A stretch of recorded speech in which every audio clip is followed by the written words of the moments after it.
Hello, I'm Mike Raymond. Welcome to Chevron Video's highlights of the 93 Shell Australian Touring Car Championship, a 9-round feast of 5-litre action between Ford and Holden at the pointy end of the field.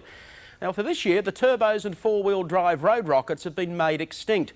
Normally aspirated racing has returned between the Henry and the General, with BMW and Toyota shaping up in the 2-litre category.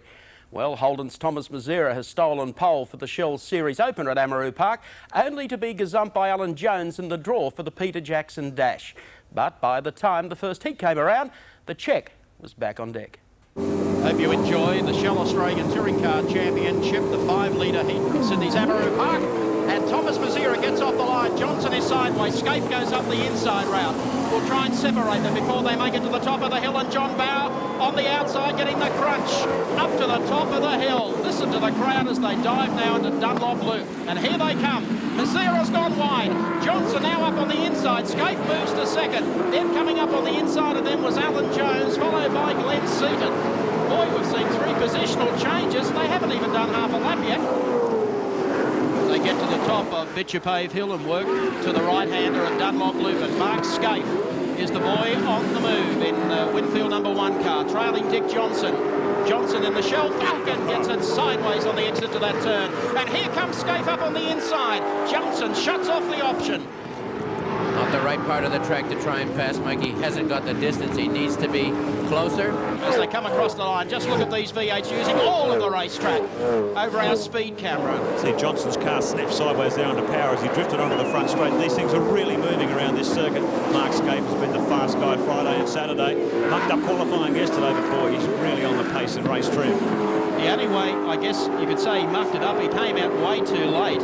And the track was still full of cars and he couldn't get a fair shot at it. At the moment, we've got a Ford sandwich working on Mark Scaife. We've got Dick Johnson at the head of the field. Mark Scaife in second spot. Glenn Seaton in the Peter Jackson Falcon, followed by John Bower. Next is Thomas Mazera, and then Wayne Gardner sits right in behind his teammate. He's been separated by Alan Jones, Jim Richards, Neil Crompton in the GIO Commodore, Peter Brock, and Terry Finnegan in the Foodtown Commodore. Keep in mind too, these 5-litre V8 racing, this is going to be an intense tyre war throughout 1993, and already it's starting to happen. We take our special Apollo race cam, courtesy of the Sydney Holden Dealer Network. This is from the tail of the GIO Commodore.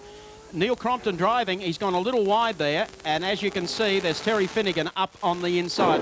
Crompton running in 10th spot. There he is, beautifully turned out Bob Forbes race car. Running for GIO, Terry Finnegan, and of course the Ashby Reed Dulux Auto Colour machine right behind him. Larry Perkins in the Castrol Commodore. Gee, are they having a fierce battle. And they're back running 10th, 11th, 12th and 13th up front. Dickie Boy from Queensland just gives the arm car a bit of a shuffle as he brings her up the front straight. Backdoor handle got a rub there.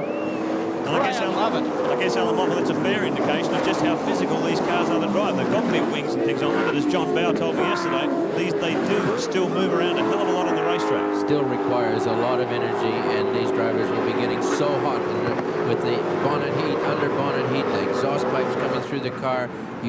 They'll come out of the cars looking like, well, I was going to say roosters, but I think turkeys would probably be more to the point. There's John Bower going through. Next you'll find is our pole sitter, Thomas Mazera.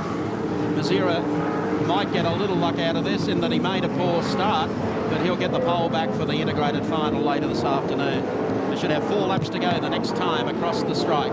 Dickie Johnson of Queensland, John Bower, his teammate, then Thomas Mazera coming through. Alan Jones is next, followed by Wayne Gardner.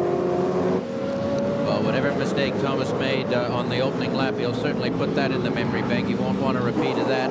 He had an excellent run here yesterday to get pole position and did well in the dash as well, not to lose the front row and to not be able to capitalize on that position. He's going to be kicking himself. We take our Dunlop race cam. We're riding on the roof of Dick Johnson's Falcon EV as he heads down to the left-hander. Just watch the car as the acceleration out of here. They come out of the bottom corner now. They work the short straightaway. They'll have 1 lap to go. And the first V8 5-litre heat for the touring cars in the Shell Australian Championship. Dickie Johnson, car number 17 from Queensland, leads from Mark Scaife in the Winfield Holden Commodore. Third, Glenn Seaton in the Peter Jackson Falcon EV, followed by John Bower. So you've got the Ford muscle cars working over Mark Scaife at the moment as Johnson guns it out of Dunlop Loop. He might even be able to lap one car inside the distance. He's coming up on one of them. Seaton is very, very close to the tail of Mark Scaife, and John Bow coming out like gangbusters. Here's Johnson down on the inside now. I think John Bow's probably playing a very clever game of chess here. Keep in mind these cars have got to do another 28-lap race on the same set of tyres. Keep them nice and cool. I think John Bow's doing the right thing. Well, they said this formula was looking back into the future. Don't you believe it? Last corner is coming up. The crowd are standing as one as Dick Johnson of Queensland wins the first 5-litre heat. The V8s are back. Second spot goes to the Commodore of Mark Scaife. Well, that has whet an appetite or two. Johnson the winner for Shell. The crowd think that is fabulous. Mark Scaife places in second, Glenn Seaton third, John Bow fourth, and Thomas Mazzera finishes in fifth. Like those tyres, the V8s are off and running. Dick Johnson trying to get up the inside, but Mark Scaife has played the best game so far. He's shadowing Thomas Mazzera. There's Glenn Seaton up on the inside, and probably Thomas has got another bump before they get to the top of the hill. What will Dunlop Loop bring us? It'll bring us Mazzera in front. Scaife trying to play the enforcer. Johnson down the inside of him. The two Peter Jackson Falcons. Exciting, you betcha.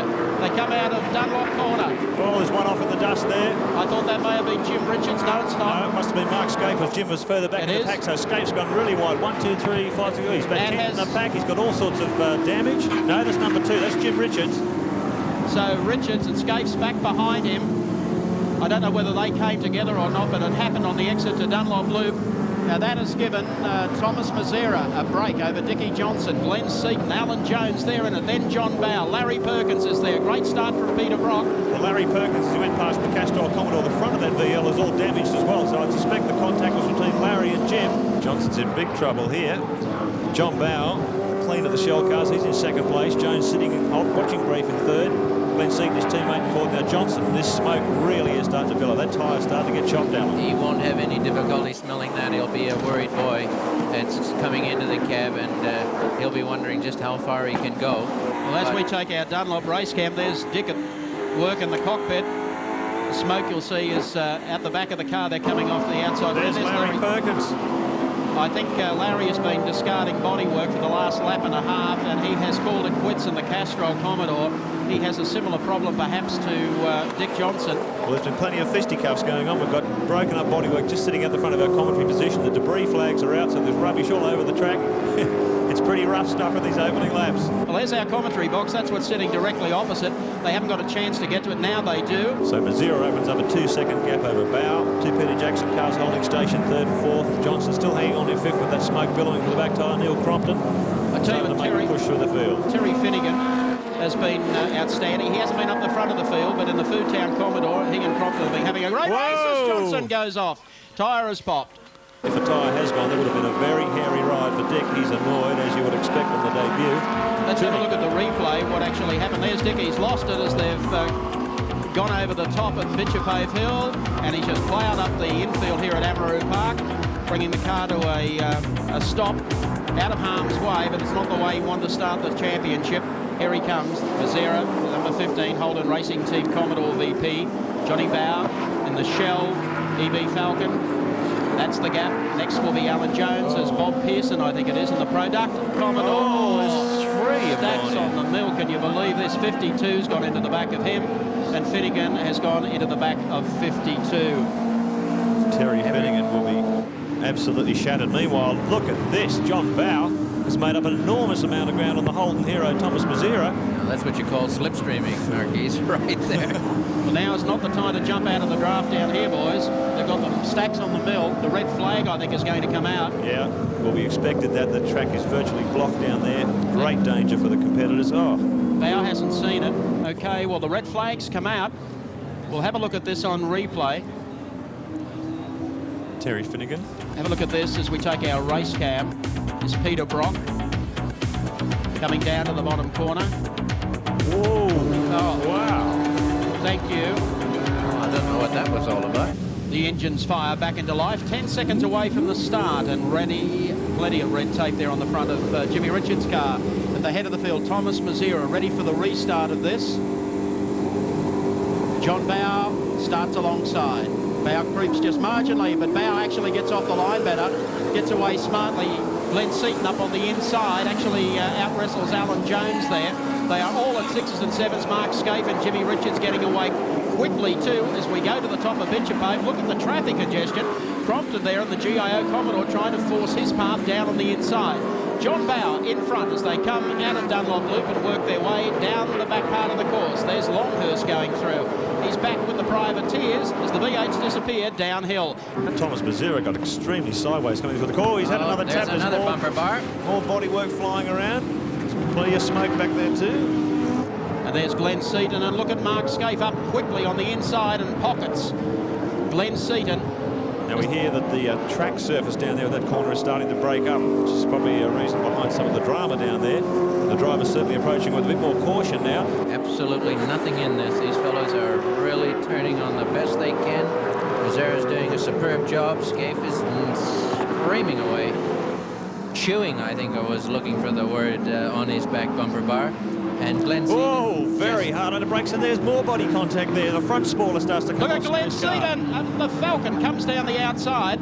Now he's got to try and tuck in or either hang in here, because here comes Mark Scaife. So Scaife got pushed backwards, but he comes back, fights again. Bodywork missing from the cunt of the car. Seaton gets the power down, snaps sideways as he tries to accelerate out of the corner. Scaife still hangs on to that position. Boy, this is fierce stuff. We take our 7 Sport race cam. This is riding with Tony Longhurst in the BMW. Coming up, to give you an idea of how quickly he closes at the top of Bitchapave. He's got one of the Commodores up in front of him. Looks like the Ashby Reed Lansvale Smasher of his car. And here's another view of the action. This is Wayne Gardner, car number 16, working on Peter Brock.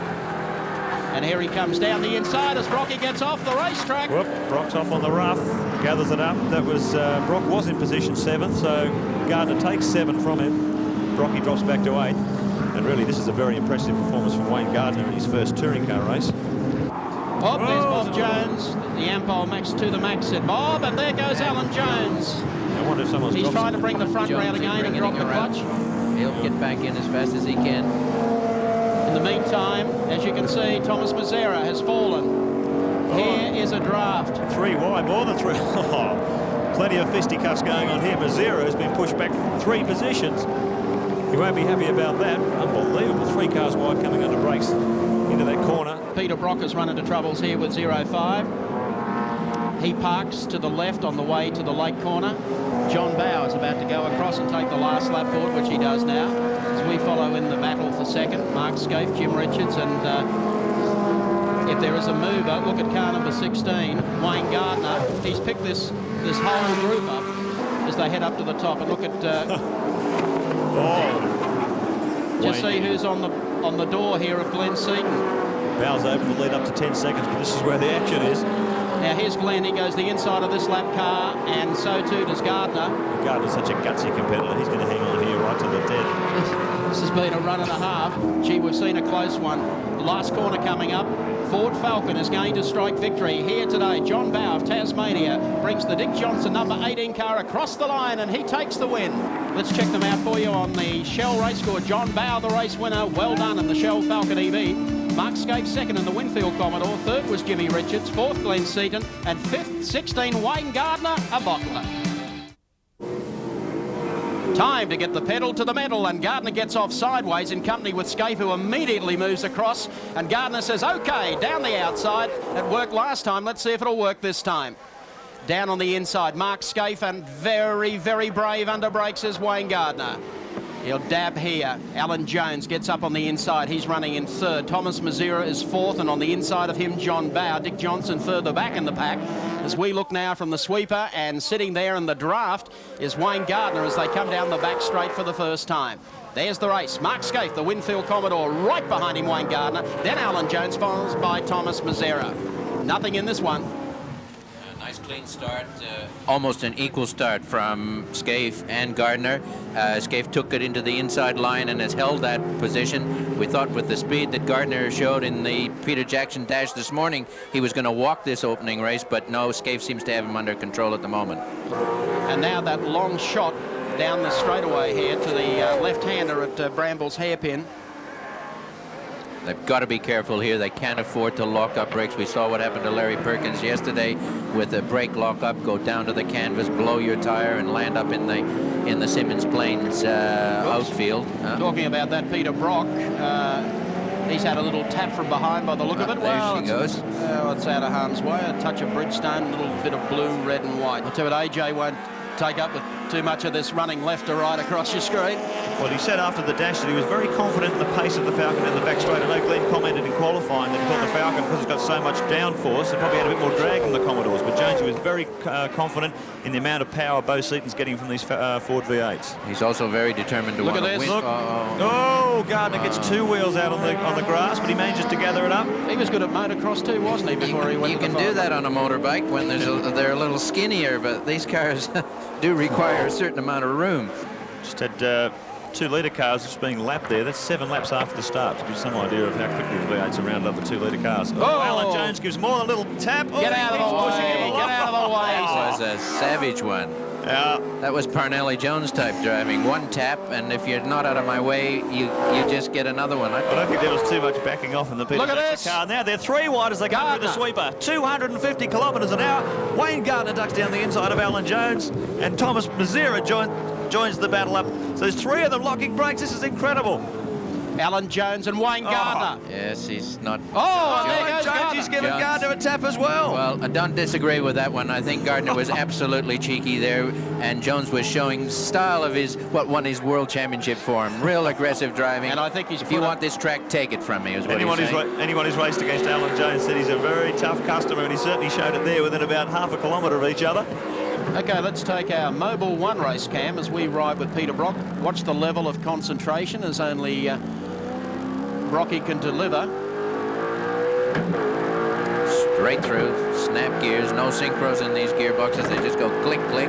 Sounds as if Peter's not using the clutch, but that's the way this gearbox is designed. Very, very durable. Time for our Dunlop race cam now.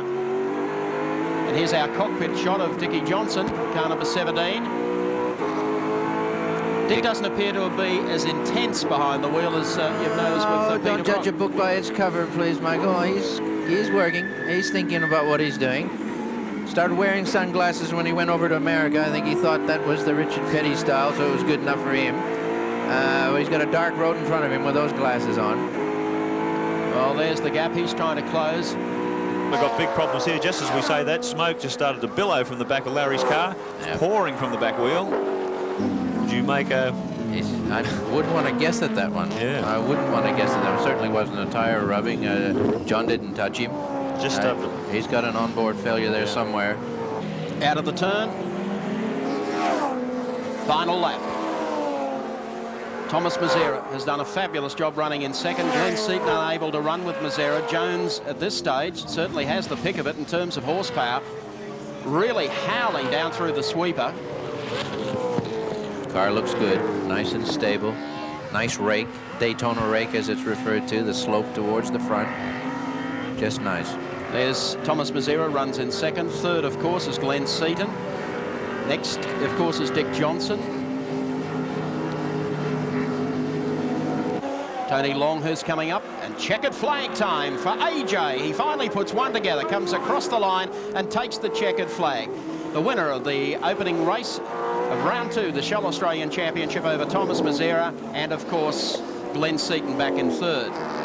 Great run from the Formula Champ. Let's have a look how they finished. Alan Jones, of course, first. Thomas Mazzera in second. Glenn Seaton held on to third. Dick Johnson grabbed fourth. And Peter Brock managed to hang on to fifth.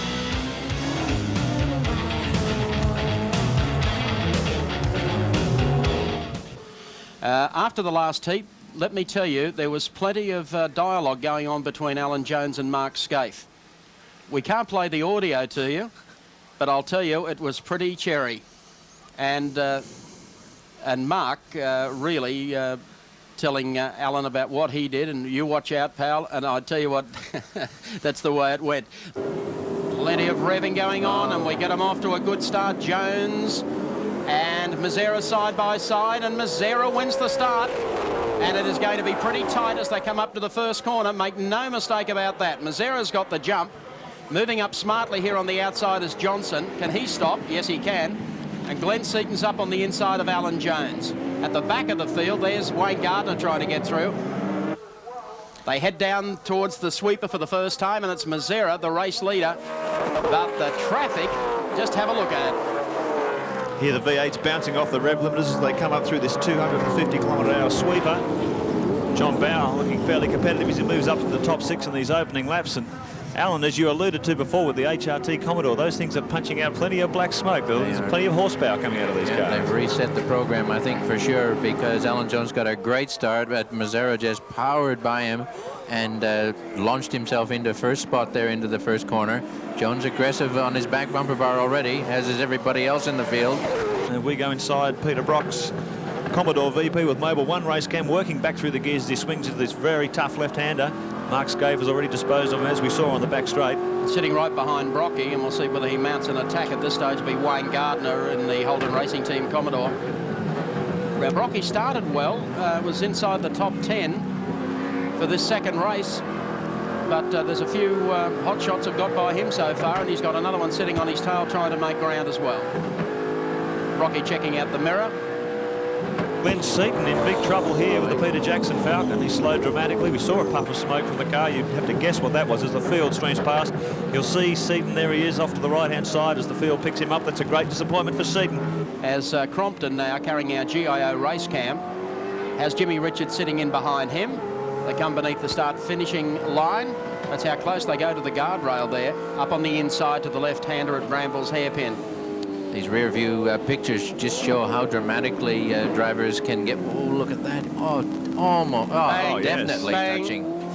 Can't call that almost touching. And keep in mind, too, that both Larry's car and Neil's car are Holden V8 powered. As the Chev car, oh, he's going to hold on to him. This is hard under brakes. He's got the line. Thank you very much. Yeah. And here's Scaife trying to get under Richards at the same time. There's a little bit of impact there as Richards tries to get back on the racing line through that tight left-hander. They head off. There goes Longhurst in the BMW as they come up for one more shot here at Perkins. Now Crompton's caught himself wide here, and Richards is up on the inside of him. Oh, Larry's had a big lock up there. And Neil, he was as polite as he could, and Jim was as polite as he could. I think Neil allowed that door to be open just for a fraction of a second, and Jim said, "Thank you very much, Neil, I'll take it." We'll keep an eye on Gardner here. Watch this. Crompton's keeping Scaife down the inside. Gardner straight down the outside. Knew that wouldn't happen. Oh, look at Scaife's car screwing under brakes. Richards, oh, it's so tight. Crompton gets caught in the Winfield sandwich. His spoilers come loose. Now Crompton starts to move up just a touch.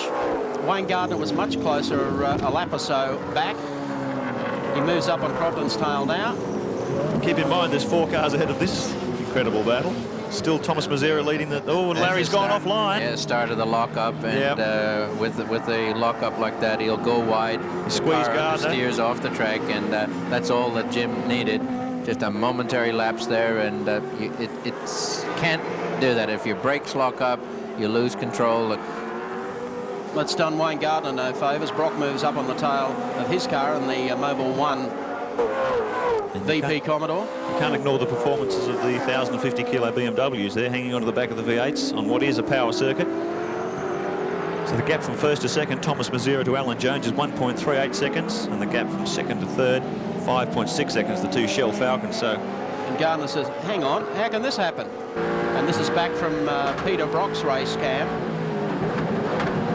That's Longhurst behind him. Let's go back to Longhurst. That's what the view looks from the other side. Oh, yeah. As he closed dramatically. Oh, there's a bit of... something flew. A few more broken parts falling off Larry's Commodore. Well, Longhurst is up there on the inside, and he's trying to get behind Brock and squash Larry out. And look at Paul Morris coming on now in the Diet Coke BMW. They're coming up on John Smith, this group. Larry threads the needle. Boy, oh boy. There's Tony now with the outside run. He'll bring her in tight, flow through that left-hander. Paul Morris will get maybe to the inside as they exit this turn. So Paul's pretty close there in the Diet Coke BMW, and the pressure is mounting on Thomas, and the man mounting the pressure would be very comfortable at this stage. They're coming up to the Bramble Shipping hairpin turn.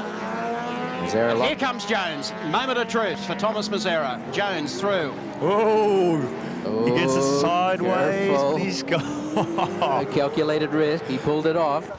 Well, a very nicely paced race throughout the day, bearing in mind they had to judge their tires to do this, Mike. It's not a lay-down misère. There's Glenn Seaton looking at his teammate, a very happy boy as well, genuinely enthused about Alan's run. Well, if he can't win today, this man should. Last turn, Glenn Seaton's happy. So are all the Ford fans, because it's checkered flag time for our ex-Formula 1 champion, Alan Jones. He gets across the line. Here's Thomas Mazera in for second. Dickie Johnson will take third on the run to the flag. Who will get fourth? It's John Bower, and fifth will be Jimmy Richards, sixth, Mark Scaife.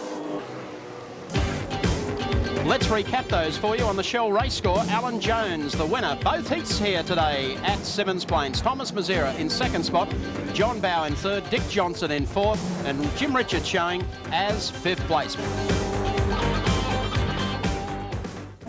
A great looking field, a great day here at Phillip Island, plenty of atmosphere. That's Larry Perkins and the brand spanking new Castrol VP Commodore about 10 seconds away from the start. So get set, Australia. The V8s are ready to roar at Phillip Island. Revs are up.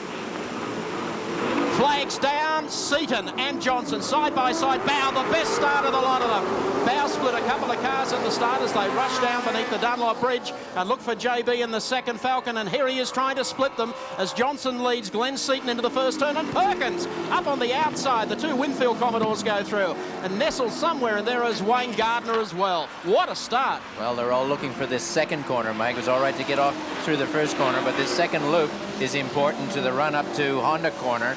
And as such, Larry made a very nice move there. Isn't it great on the inside? John Bower is really keeping the pressure on. I think he's going for it, and he is up to third. And also keep your eyes back there in the pack. Alan Jones in the second Peter Jackson Falcon had a disaster in qualifying yesterday with a split rim which had a deflating tyre. He pushed him back to ninth on the grid, but boy, is he going to be on a charge here, and he's already up in the top six, it looks like, as they come around the first part of this first lap. Well, this is Siberia, as they like to call it. When on a cold day here, it feels just like Siberia. Exactly. So it's Johnson, Seaton, teammate Bow, Larry Perkins, Thomas Mazera, Wayne Gardner coming into challenge from Peter Brock and the new Commodore VP. That's the order as they sweep around toward the corner onto the main straight. The big Shell sweeper, 270 kilometres an hour as they come onto the main straight for the first time. Listen to the sound of the Aussie V8. Some would say also the American V8s. They exit the turn. It's time now for Glenn Seaton. Down on the inside of Johnson, 280 clicks straight under the bridge into the right-hander. He's not there yet. Dick's got the inside running here. Glenn's got to go. Whoa! He's done well. Very sporting driving there. Dick Johnson knew he was nailed, let him go. Here we come. Nice view out of Dick's roof with Dunlop Race Cam. Here's John Bow saying, boss, I want a piece of this action. Larry Perkins looks like he's going to have a look down the inside as well as they head down to Siberia for the second time. Yeah, John got badly shafted in the draw this morning for the Peter Jackson Dash, going off the front row down to the back, and he's saying, I don't want any of this.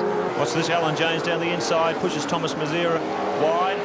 Alan Jones said this in qualifying yesterday. He was very upset about that deflating tyre, but he knew he had a great race set up, and he's proving it here now as he picks his way through the Holdens.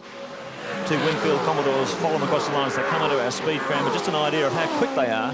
Notice they're already amongst some of the 2-litre cars as our race leader, Glenn Seaton, reels one more off in the Peter Jackson Falcon V8. Here he comes down the front straight. There's the gap back to John. Wow, there's the second 2-litre. Watch this. There's one sign going west. And it's gone. That's the winner of the Sundash earlier today. It's gone. Here's Larry. There's Larry, a little sideways. Not going to do the best for the tyres. Let's put a little more heat than he really needed in them. Can't brake later than that. But he's hung on to it. Hung on to it well. But that has enabled Mazera to get up and try and catch a draft here as they come through the Shell sweeper. They have 5 laps to go this time. This really is the absorbing technical battle amongst the Holdens. Larry running the Holden stock block V8. And the Holden Racing Team Commodore running the Chev American-based engine. This is close. There's a lap car on the inside. Mazera tries to find the gap between them. Larry's got the place to be. Oh, they've touched. They've more than touched panels. Nasty. Plenty of tyre screeching. One of them had to go. One of them had to go. And he's into the ditch. Well. Well, he held it nicely, Thomas. And Kate, you can relax. He's okay. Race leader Glenn Seaton through the Shell sweeper. 4 laps to go for Glenn Seaton, all coming together for him today. There's the gap back to John Bower. Dick Johnson has closed up behind his team partner. Alan Jones is out to 2 car lengths back behind the pair of them. Yep. As we take mobile race cam as we ride with Peter Brock. Mazera is back to 13th after that drop on the approach to the loop. Here we hear Brocky going through that 6-speed gearbox. Lenny a little wants to let the car fade here. This is tight, keeps tightening. Look at his hands on the steering wheel. It never quite stops. Straightens up just for a second, down through the gears, into the dip, right-hander. Let the car flow through. There, a little bit of oversteer, it's all right. Got it back under control. Left-hander, short straight on the approach to the main straight. This is getting tight because Gardner is closing on Brock. They've got 3 laps to go. And Gardner's starting to come into it, although he was a little sideways on the exit to the Shell sweeper. That's the closest he's been to the tail of Brock's car as they scoot beneath the Dunlop Bridge and come down to the right-hander on the way to the loop. So will Brocky be able to mount a challenge inside or outside Larry Perkins? And what about Wayne Gardner? Well, there's the gap. There's Dick Johnson just going through. And a long gap then back to Alan Jones in car number 35 to the top of the hill. Just picks up the inside wheel as he thunders over the top. JB gets a little closer on the downside of that now through the right-hander. On the approach now to the Shell sweeper. And here comes Glenn Seaton, the Ford Falcon V8. Good day for Ford here so far. Coming into the last turn now. The exit. And now the checkered flag is ready for Glenn Seaton. He's going to lead 4 Falcons across the line. And here comes Seaton. The young Victorian takes heat number 1 this afternoon over 16 laps at Phillip Island. John Bower gets across the line in second. There goes Johnson in third. And then we have to look up the straight as we await the arrival of Alan Jones in car number 35. Well done, Glenn Seaton. That was no easy race as Larry Perkins and Peter Brock get across the line, followed by Wayne Gardner. He had to fight for it, and he had to take the inside advantage to do it. Let's recap them for you. Glenn Seaton, the race winner in the Peter Jackson Falcon EB over John Bower and the Shell Falcon. Third was Dick Johnson, followed by Alan Jones, and Larry Perkins rounded out the 5.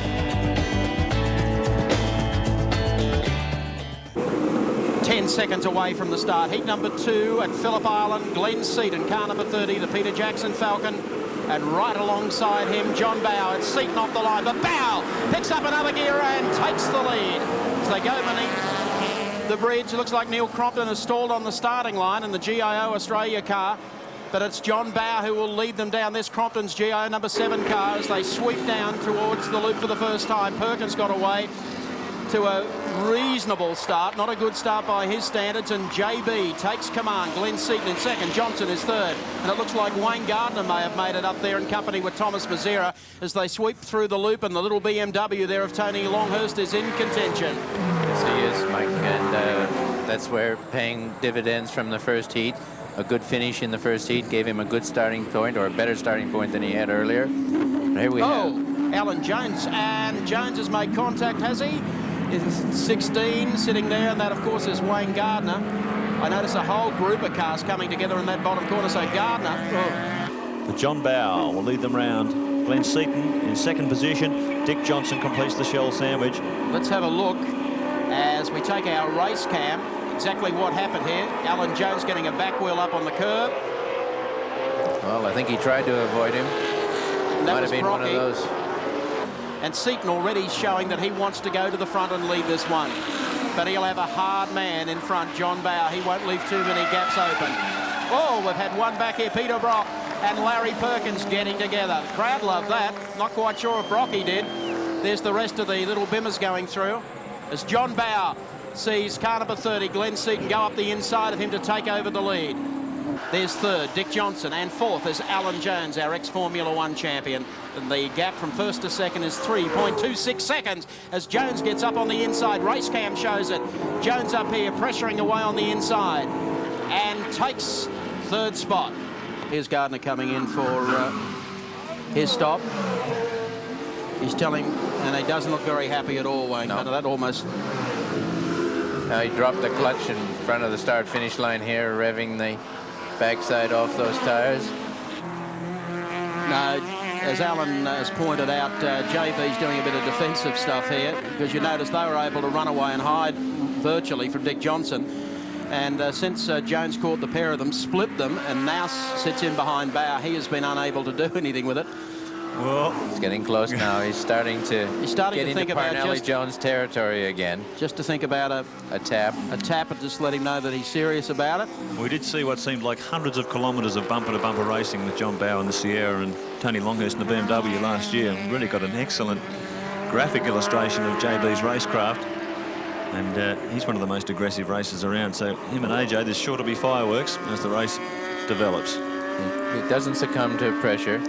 And Alan Jones is quite capable of exerting plenty of it. But this could go to the wire. Sure, Alan just can't quite find the point. Stand by. I think you might have a challenge coming on here. This is the closest he's been right across the line. There's Seaton. He's your race leader. And here comes a lap car. Stay to the left, because here comes Jonesy down the outside.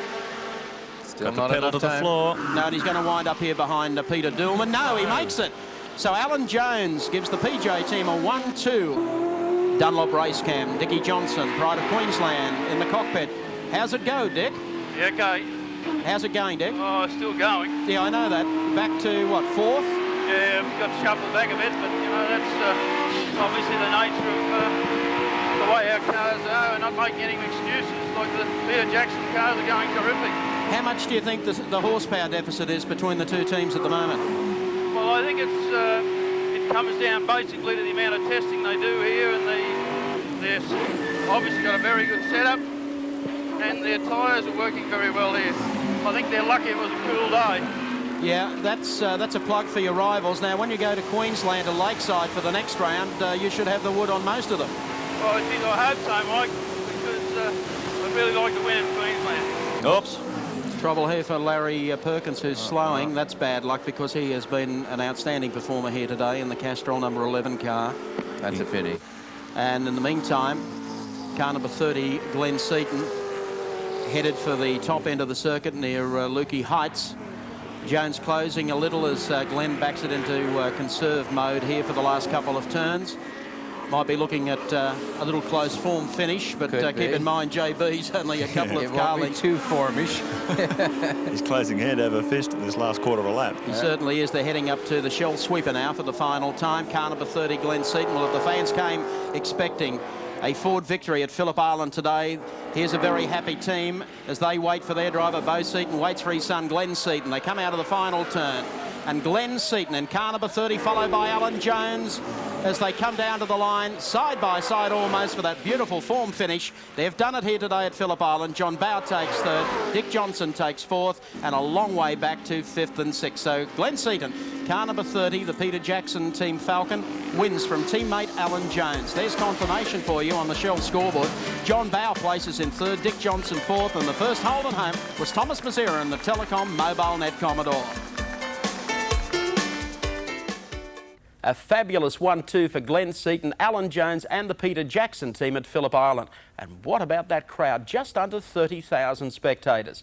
So championship points after 3 rounds. Seaton the leader on 61, 4 clear of Alan Jones and John Bauer tied for 2nd, with Dick Johnson 4th, Thomas Mazera 5th and Mark Scaife in 6th. Next stop, Brisbane's Lakeside Raceway, real DJ and AJ territory. Get set, the start of round 4, the Shell Australian Touring Car Championship from Lakeside. Racing, Jones clearly the winner off the line. And that really affected Glenn Seaton. Got away, and we've had one stall on the line. It's one of the Winfield Commodores as we pick up Alan Jones leading John Bauer, Dick Johnson down into the first right-hander. Also a good start there from Peter Brock in the mobile car. Jimmy Richards has stalled. Car number 2, and the crowd are giving Richards a huge hoot as they all get through Yokohama for the first time and come down towards the Dunlop Bridge. You can probably hear the fans in the background as they sweep beneath the bridge. The 2 Shell Falcons going after AJ. Great shot down the hungry corner for the first time. Brock made a good start. Thomas Mazera's right behind him, and Tony Longhurst is in the thick of it. John Bauer made a move and let Johnson through on the inside, and Brock just muscles up and puts Bauer out of play. And at the same time, Mazera comes down the inside. Gee whiz.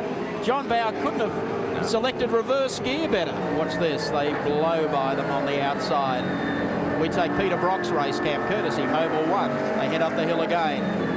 So we've got just about the action covered for you here. Brocky sitting in third. We've also got a camera in Dick Johnson's car running there in second behind Alan Jones.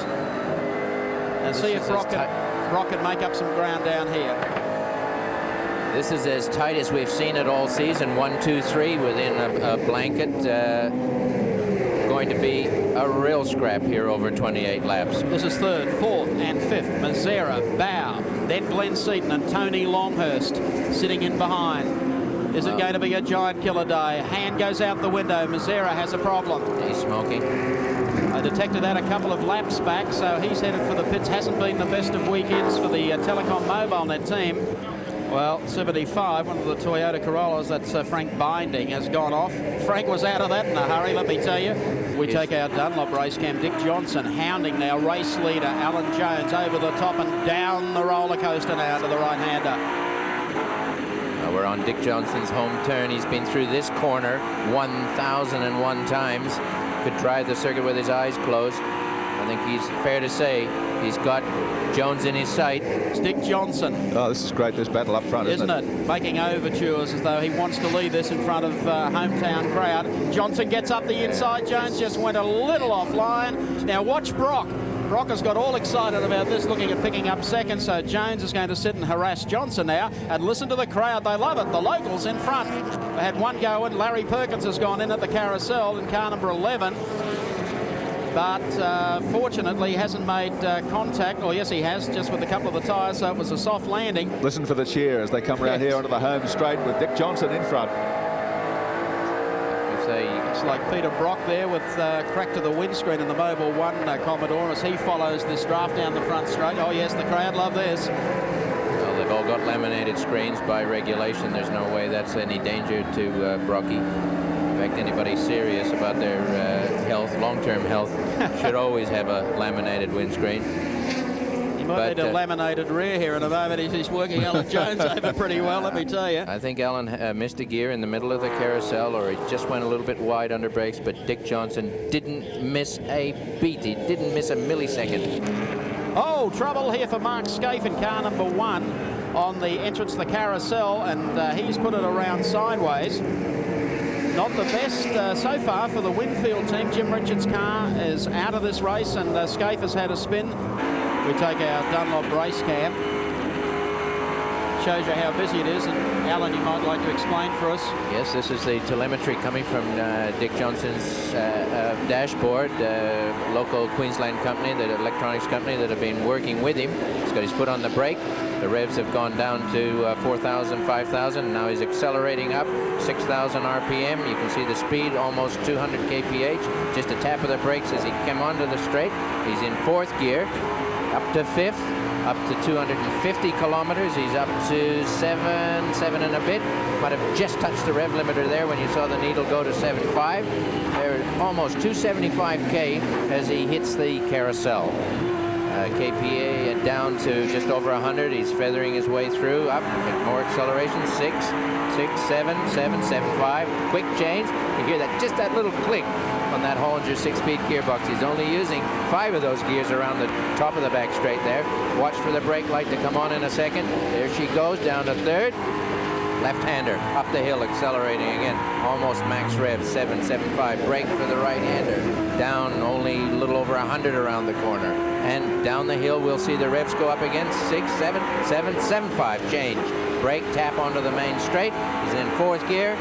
Already doing over 200k. Here's the pits on the right. He would have looked at his signal. Go, boys, go, is what the pit crew are saying to him. Watch the judgment here. A nasty bump on the left hand. Not coming up. The camera's isolated. I don't know, Mike, is that in a gyro camera? It didn't show the bump, but it's a real nervy corner. Last lap forward.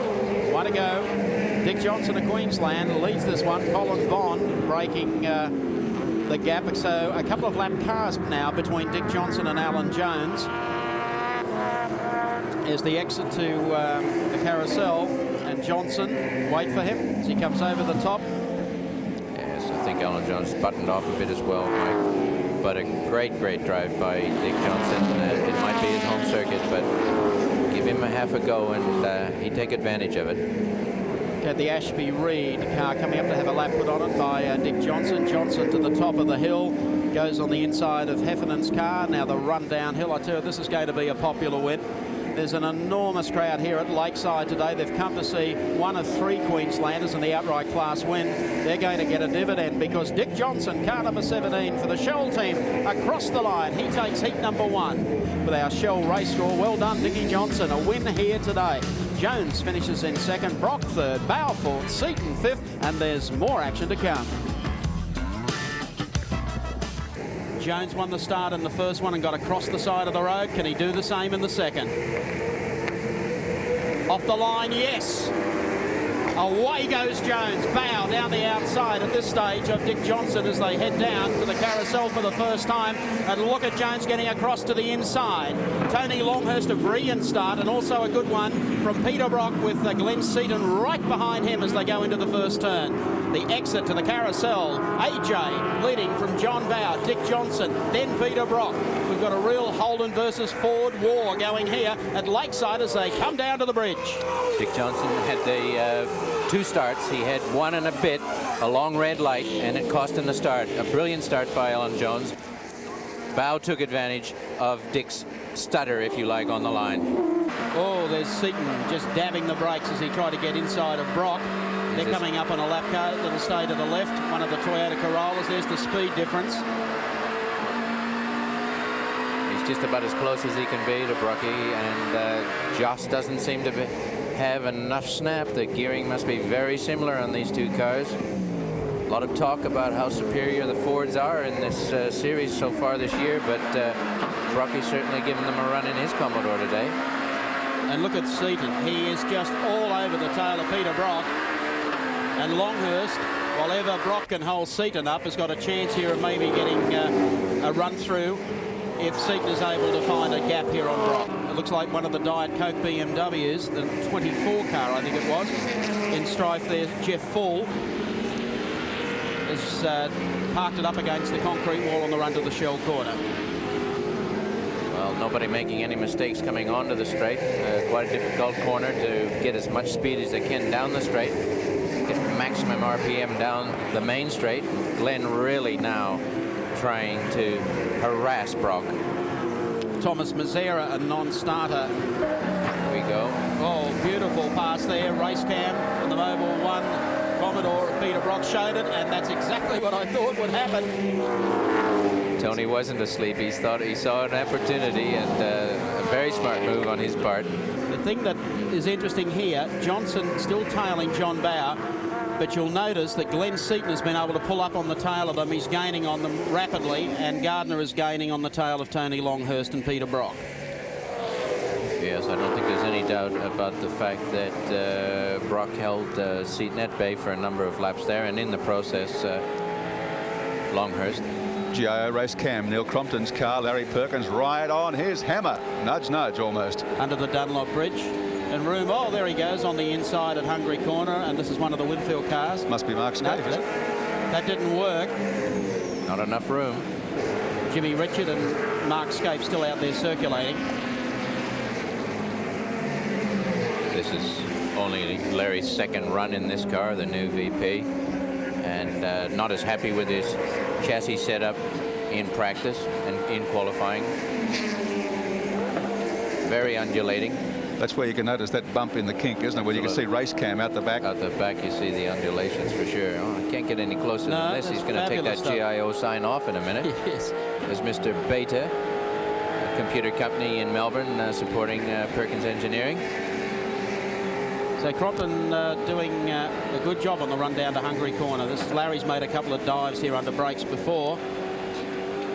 They pass another of the cars on the outside coming up to the right-hander that crests the hill here.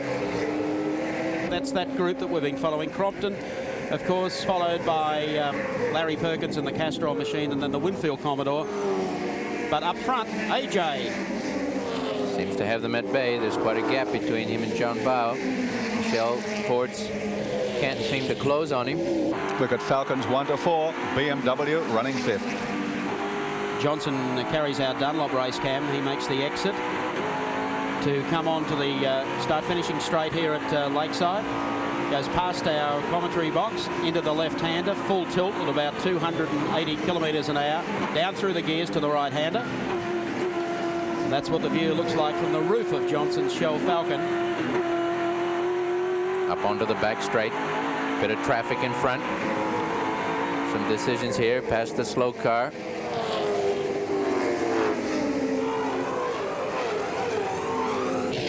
I love the look of these Shell cars, particularly when they're running 1-2 like that on the track. They look dazzling in the flesh, but on camera, real mean machines. Here we go, down the hill again on Dunlop Race Cam. Fade to the right, let it drift left, up a couple of gears on the straight. Dick will be looking in the rear view now, keeping his eye on seat to make sure he's not trying to pull a shifty through the kink. Have to be very brave to do it, but Glenn does seem to close really dramatically under brakes into the carousel. They've got 4 laps to go now. Heffernan about to be passed one more time. He hugs to the inside. Look at Seaton. Oh, Dick with his hand out the window saying Guyugala. This guy's in the race as well. Yeah, he's trying to have his race. Twigden. Well, Twigden is...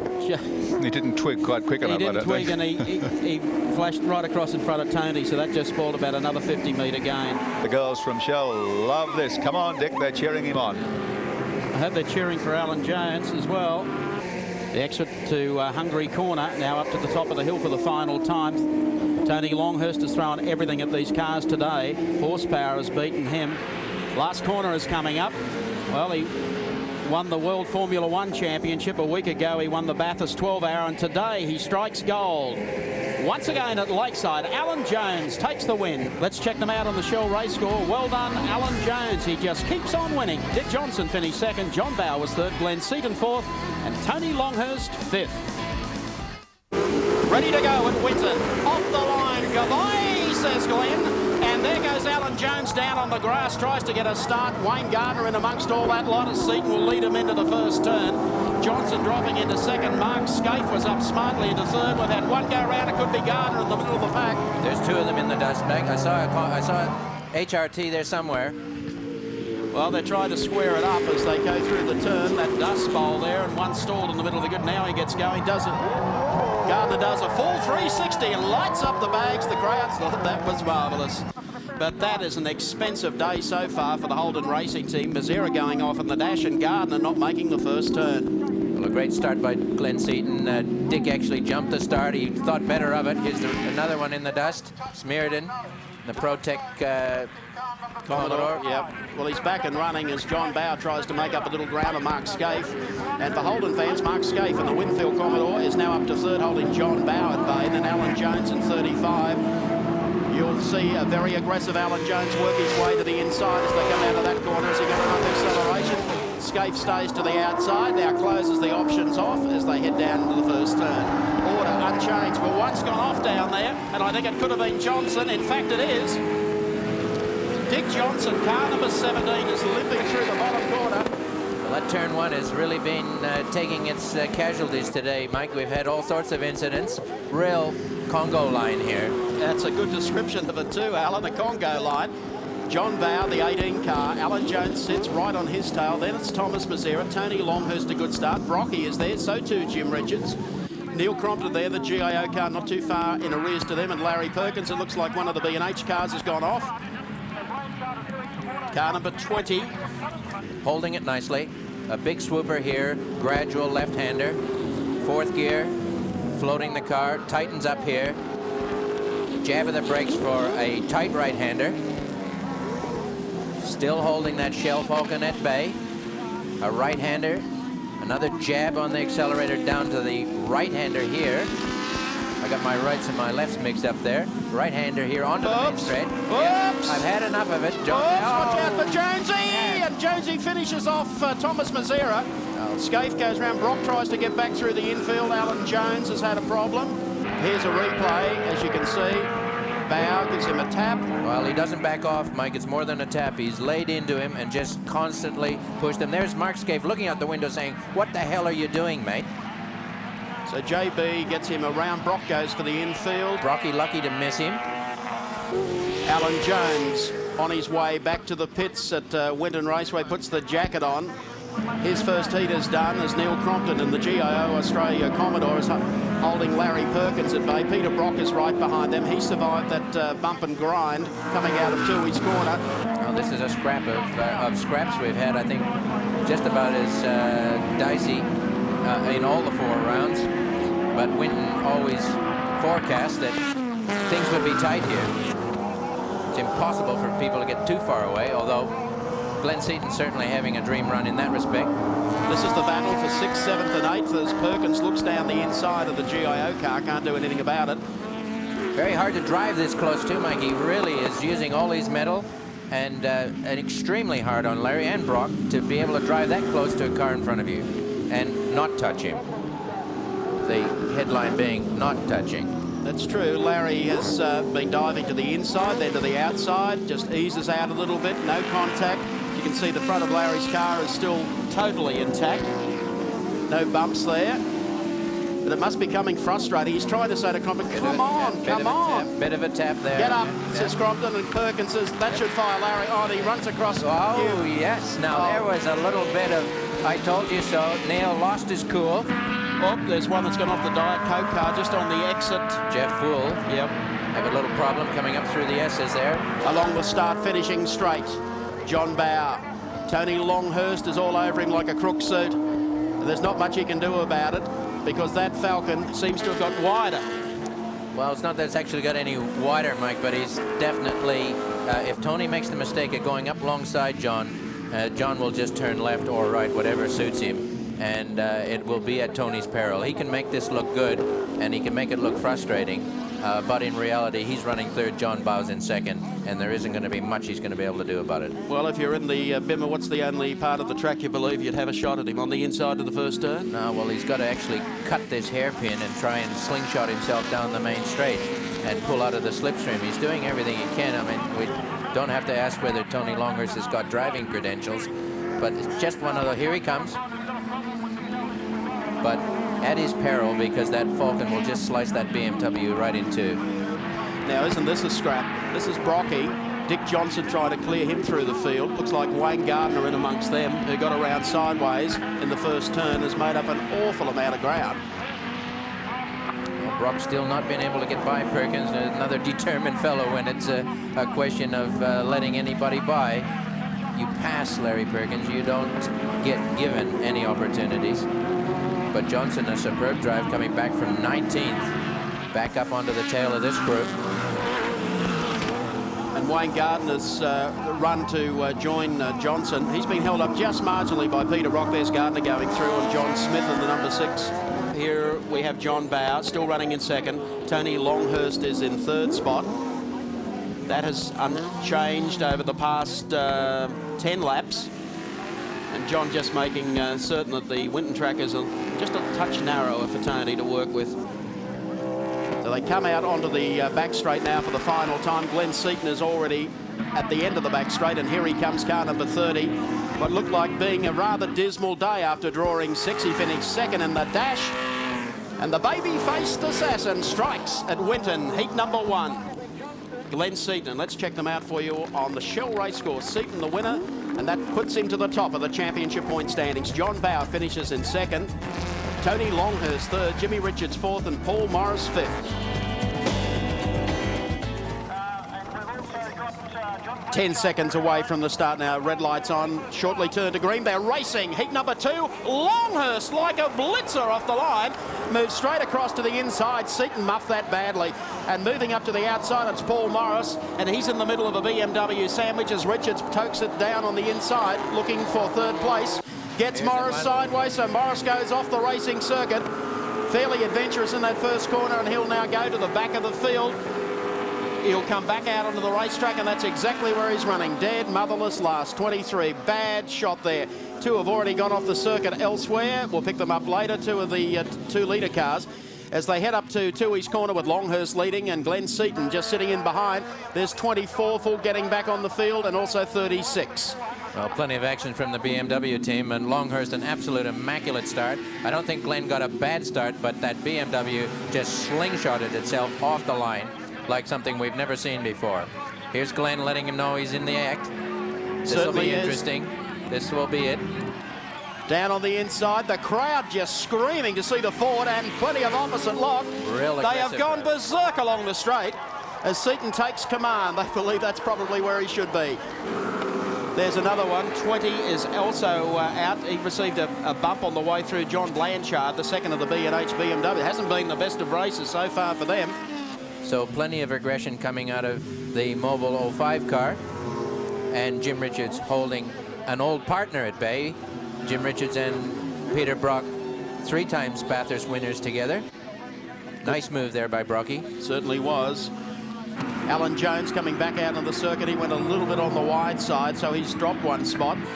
Looks untidy in the middle of the corner, but that's only because he's trying to get positioning on Crompton, and he does it. Very nice. Jones says, I'll have a piece of that as well. So Jones down the inside of Crompton. Crompton tries to hang it, and watch Bow get through here. So Neil May, whoops, almost a touch there. Neil's had to nobble him here on the inside, and John Bow still trying to finish off the job. Very exciting racing, professional racing at its best here. Australian Touring Car Championship stuff. Bow behind Crompton and Jones working all over Mark Scaife. Coming up to Tui's corner again. Race still being led by Glenn Seaton, still the same distance back to Tony Longhurst in 2nd spot. Peter Brock runs in 3rd, Jim Richards in 4th, and 5th is Dick Johnson. And Dillman out in the Impala Pick Kitchens BMW. That's a rare mechanical fault for Dillman. Seaton goes across the line by about 4 car lengths to Tony Longhurst. 3rd spot, and that's out to considerable length is Peter Brock, who runs in 3rd. 4th is Jimmy Richards. 5th is Dick Johnson. 6th spot is held by Mark Scaife, and 7th by Alan Jones. And moment of truth as Jonesy and the crowd jumps up in the bottom turn. They've been following this dice for 6 or 7 laps, as you have at home. So Jonesy gets through, and he now moves to 6th. He was just there at the right time. Mark Scaife had just a slight lose coming up onto the pit straight, and that's all Alan Jones needed. He got under him parallel, nailed him under brakes, and has now, ooh, careful mate, locking up a brake of his own. AJ wants to get on with this, and Dick is just keeping the ground open as Johnson now finds Jones, the aggressor, down on the inside. Perfect driving. Championship style. So that it's still on for young and old between these two as they go across the line, but Seaton is already clear. Seaton has taken the last lap board, and the number 30 car still leading from Tony Longhurst in 25. Well, watching Longhurst run around here, Mike, reminds me of my Peter Stuyvesant RX-7 days, where you can really be lethal with a tough, tight handling little car. Sure can be, particularly on a circuit like Winton. Up here to the right-hander. Jim floats it in. There's not much he can do about Peter Brock.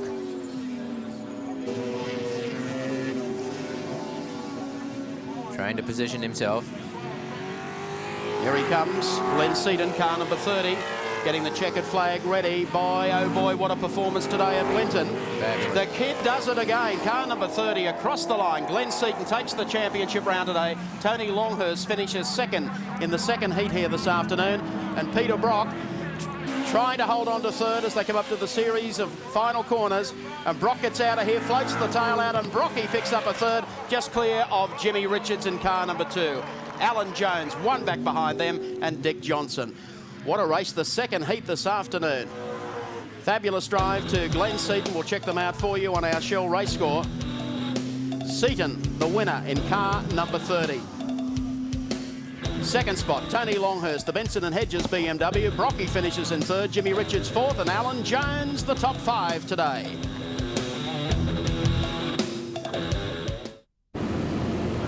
John Bow creeping over the line, and he gets off the line, but Scaife gets off sideways with him, and Seaton down the inside, and Peter Brock tries to open them up as well. Seaton will lead this. Yes, he does, into the first turn. Out of the second row. Fantastic stuff as they all haul through turn number 1, the short straight up to the second left-hander. John Bow has gone back a spot, and Alan Jones has made a remarkable start down the inside. Wouldn't even mind betting Jones will come out of there running about 4th. Well, it doesn't matter what John Bow does now, Mike, if he doesn't get a minute penalty for jumping the start. It's a savage ruling, but that's no worse than a Formula 1 champion gets creeping on the line. I can't see that he won't get penalised for that. Well, it was a sensational start from Seaton, but Mark Scaife just got swamped off the line. I'm not sure there's a mechanical problem there, or he done at the start, but we can't see him in the backpack. There he is, Mark Scaife out of the race. Crowd absolutely standing as one, cheering on Glenn Seaton as he hauls down into the first turn, opening that gap. There's Alan Jones in the second of the Peter Jackson Falcon EVs. Going through, Wayne Gardner is just ahead of him as we pick up on the leader coming up to turn number 2. Expect some big moves from Alan Jones in the opening laps of this heat. Had a disappointing practice, only qualified 8th, mysteriously dropped off half a second somewhere in qualifying yesterday. But as you see from AJ in so many heats of the Touring Car Championship this year, he will charge. I don't think you could say that Gardner's doing a bad job of it at the moment, but here comes Jones. He's slipstream Gardner. Oh. Crowd love that. They thought that was wonderful. So Jones is on the move. Mazera is up to position 16 from 33, the rear of the field. So this leading 6 is becoming a very tight bunch indeed in the opening laps. As you can see the freight train clearly through Brocky's windscreen. You can see it too. And right behind him, we take the front air dam of our 7-Sport race cam. This is riding on Tony Longhurst BMW. This is one of the most evocative views of motorsport you'll ever see. You couldn't get much closer to the ground and hear the snarl of that little BMW 4-cylinder revving its head off, 9,500 RPM. Gets rocks and dirt thrown in his face to the bargain. Tony Longhurst, a great turn of speed at Eastern Creek this weekend. Just look at this on the main straight. That's a V8 in front of him. It's not exactly walking away. This is what we can expect at Bathurst. BMWs, a flock of them, probably a dozen of them, will arrive out of the air. Be like the Luftwaffe. Longhurst up to position number 7 in the field. There's Brock looking to the inside of Larry Perkins. They exit turn number 2. They come up on one of the slower 2-litre cars. He hangs to the left side of the racetrack. There's the view inside Brock's Mobile 1. Just see the way that 1,000-kilo BMW just murders the V8s under brakes. There he is, making up a lot of ground on Peter Brock. Brock is going to be under fire very, very shortly. Okay, let's take a look at this. This is Tony Longhurst as Brocky gets it around in front of him. Longhurst backs it out, but able to straighten it up. One of the slower cars there, just separating them, and Colin Bond moving up to lead the 2-litre class at the moment in the Caltex Toyota Corolla. No shortage of horsepower from the Holden Racing Team Commodore. I think Fred Gibson, one of their customers, was speaking in the region of 560, 570 horsepower. Which is pretty phenomenal for an engine with a 10-to-1 compression ratio and 7,500 RPM rev limit. And Longhurst has a look down the inside. He's giving Gardner plenty, and Gardner working really very, does. very hard. This is extremely hard to drive at this point too. I mean, you can imagine it's all right for us to say, back off a little bit, Tony. You might hit that bumper bar. But he's the full bonnet length of the car away from that bumper bar. To judge this sort of tactics, here he's having another, he might not quite. He's doing a superb job. We have to hand it to Tony Longhurst. He won the BMW Driver of the Year, is going to Spa later in the year in August, middle of August, to drive with the BMW team. And we wish him well in that job. 24 hours around Spa will give him plenty of practice, and he'll come back wound up, ready for Bathurst. We won't be able to put up with him, unfortunately. They go to the right-hander, and once again we see Alan Jones with Wayne Gardner right on his tail, and Tony Longhurst then moving right under the rear wing now of Wayne Gardner's car. Perkins is there, so too is Brock, and the first of the Diet Coke BMWs as well. It's been a fabulous scrap between these 4 or 5 cars since the race started. Glenn Seaton, it's been easy stuff, although setting the pace he's been setting, it's not easy, but you can see the gap that he's opened up. 3 laps to go as they come across the strike. At the pointy end of the field, it's Glenn Seaton. John Bow in second. Third is Alan Jones, followed by Gardner. Longhurst is next. Perkins, Brock. Then car number 23, sitting just in behind them, Paul Morris, the first of the Diet Coke BMWs. Round 6 of the Shell Australian Touring Car Championship, and Thomas Mazera moves up on the tail of Neil Crompton. I think he's given him about 10 or 14 cars start in the field. And Thomas is hauling the mile. Look at this for horsepower.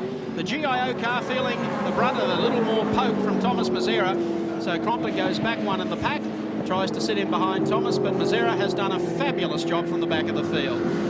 Look at this. Look at Longhurst biting if at he the just heels. have found a little gap there, he would have made a hut. Telecom Mobile net. Nice one, Chucky. He gets out of the turn. 1 lap to go. Glenn Seaton leads them across the line. It's out to 5 car lengths over John Bower. 4 back to Alan Jones. Next is Wayne Gardner. Tony Longhurst is the next in the queue with Larry Perkins closing on him. Look at the speed through this corner. He's actually gaining on the V8 in front of him. Tony takes that corner wide. Tough luck for Neil. GIO Australia Commodore has gone out into the no finish zone, so that's bad luck for Neil. He was very quick here on Friday and had problems yesterday. Thought that I think they were about 5th or 6th fastest here on Friday, dropped out to 12th yesterday. They're on the final lap. Meanwhile, behind this pack, Paul Morris is climbing all over the back of Peter Brock's Commodore. Keep in mind that only Longhurst and Morris's car have the full aerodynamic kit with the big splitter on the front spoiler and the big wing. The other two haven't been provided with them yet. So they're on the plane from Germany as we speak. Going to be giving Tony and Paul just a little bit more advantage. Here's the man that's dominated the Shell Australia Touring Car Championship so far, Glenn Seaton, wrapping up another one, doing it beautifully. And the crowd in the grandstand think this is fabulous. Seaton across the line leads John Bower by 3 car lengths. Alan Jones finishes in 3rd. 4th is Gardner. 5th is Tony Longhurst. 6th would be Larry Perkins, followed by Peter Brock. A fabulous drive to Glenn Seaton, and that was a good race. Seaton, the race winner over John Bower. Alan Jones 3rd, Wayne Gardner 4th, and Tony Longhurst, the giant killer, was 5th.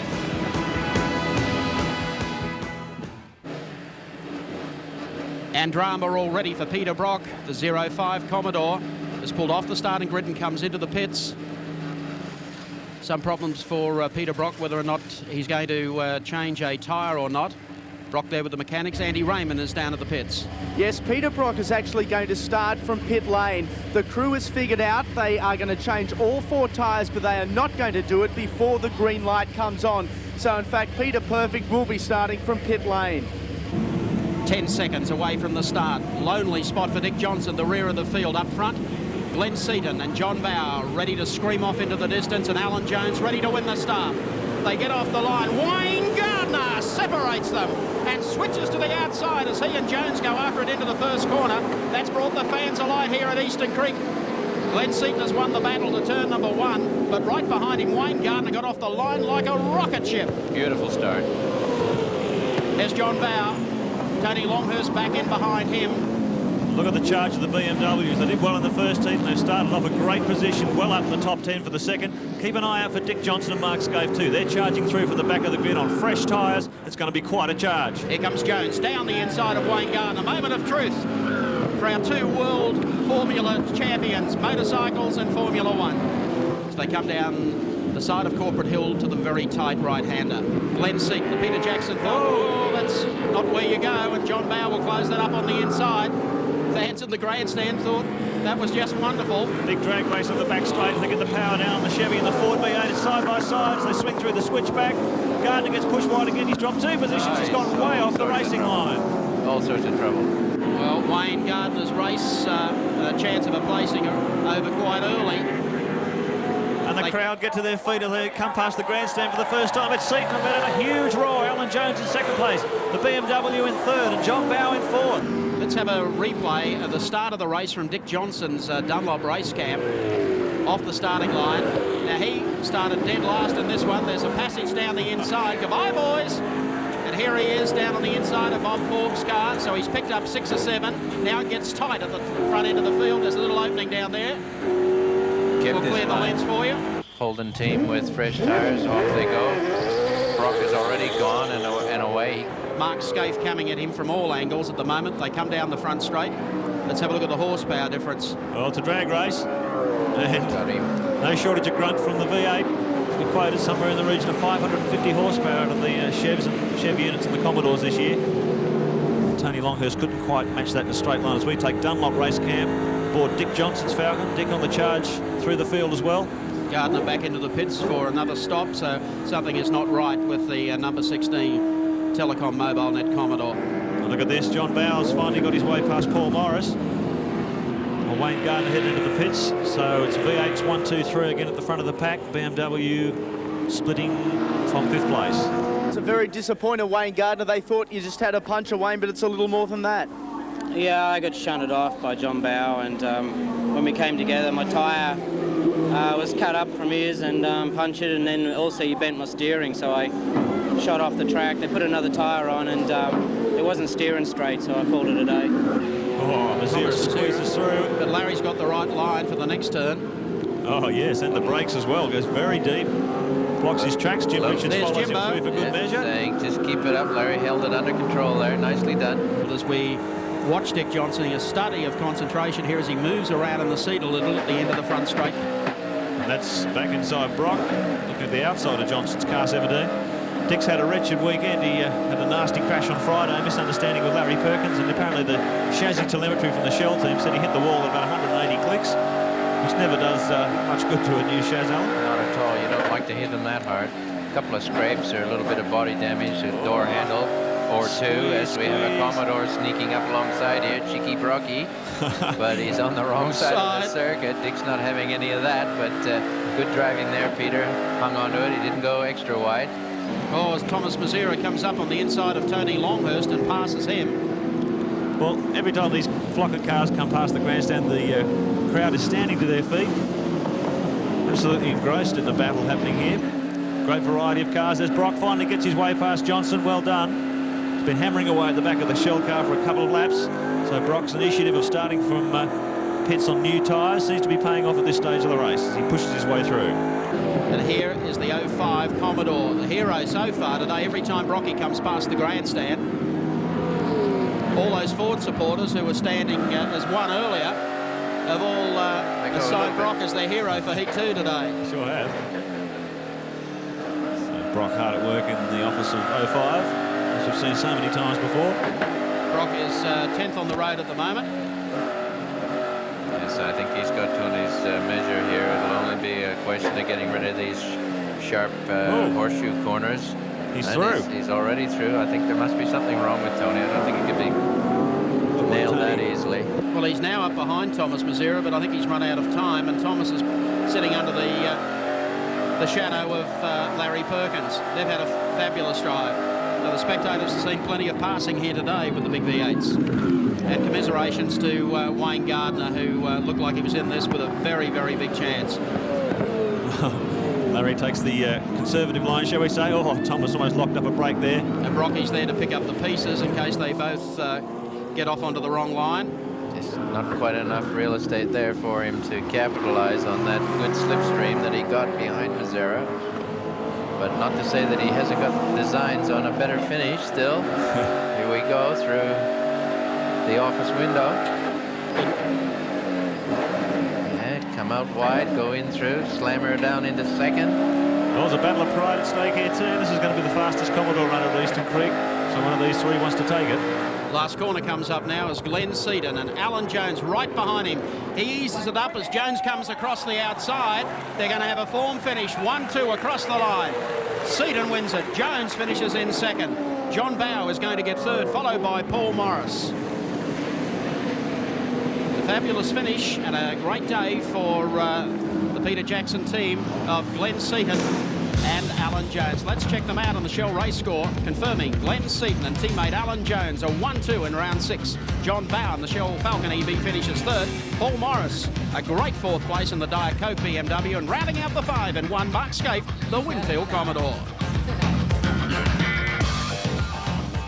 Now that's what I call total domination. Another 1-2 to Glenn Seaton's Peter Jackson team, and Ford's 1-2-3 in both championship heats. On the Shell Series leaderboard, Seaton is 145 to Jones 116.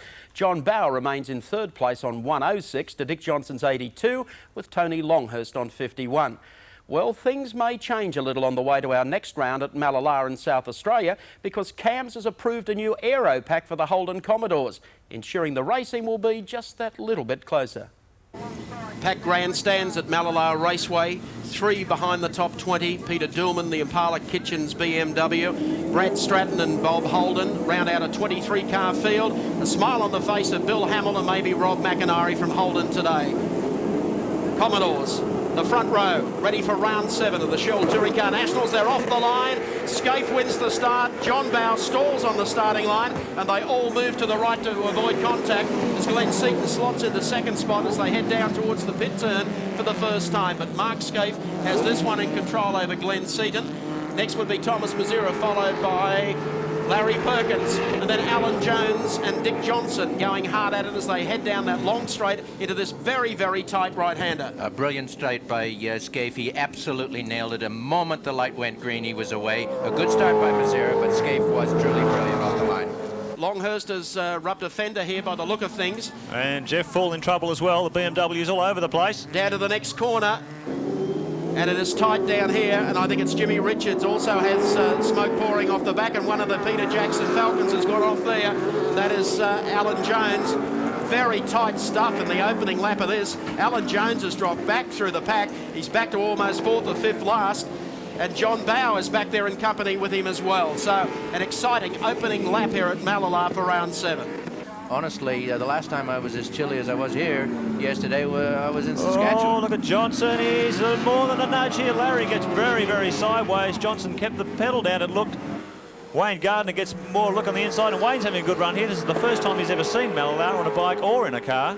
Well, that move upset Larry because Dick's gone by him there. He's got a There's dose another of little bump. Yep, little dose of the pouch there. Larry won't like that much. The beauty of these regulations is that it allows them to find the problem and fix it. Larry was chasing exactly the same thing with his Castrol Commodore, had a good run at Phillip Island, and then... Oh, Thomas!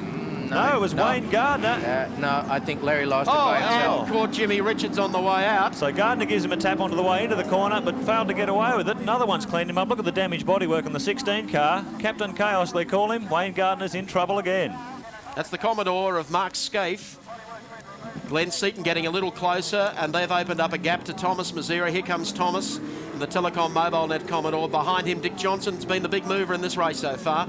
The Shell Falcon, then back to Brocky, who started out at 12, and coming back through the pack, there's Jimmy Richards in the second of the Winfield Commodores. Then it's Alan Jones, followed by John Bowe. Neil Crompton goes through, and then we have the Diet Coke BMW with Tony Longhurst down on the inside as well. Another disappointment for Wayne Gardner as the Holden Racing Team mechanics rip off the damaged bodywork. I think they're wasting their time trying to get this one out in this heat. They'd be far better off having a serious look at it. That rear wing won't be easily replaced. Well, he's still got his harness on. He's not too interested in getting out of the car at the moment. Not Jim on. Richards' bodywork flapping everywhere, coming under fire from Alan Jones to number 2s, or I guess you could say from the Peter Jackson and Winfield teams, but Jones comes firing back under brakes. Yeah, very, very good under brakes, the Falcons, and does that very, very comfortably. But he's run wide. Richards gets the power down. They're going to have a drag race up the back straight through the kink. Jones has got a bit of a gap on him. No, Richards tucks in for the draft. Very fast sweeper this. Good speed shot as they come past our Channel 7 camera. Well in excess of 200 kilometres an hour down the back there. Very tight circuit. Here's a traditional Alan Jones charge, moving his way back through the field. Look at this, getting under brakes. This is tight. Fast right-hander. Brakes. Tremendous aggression from AJ. Anyone who followed this man's Formula One career will know he can turn it on at will.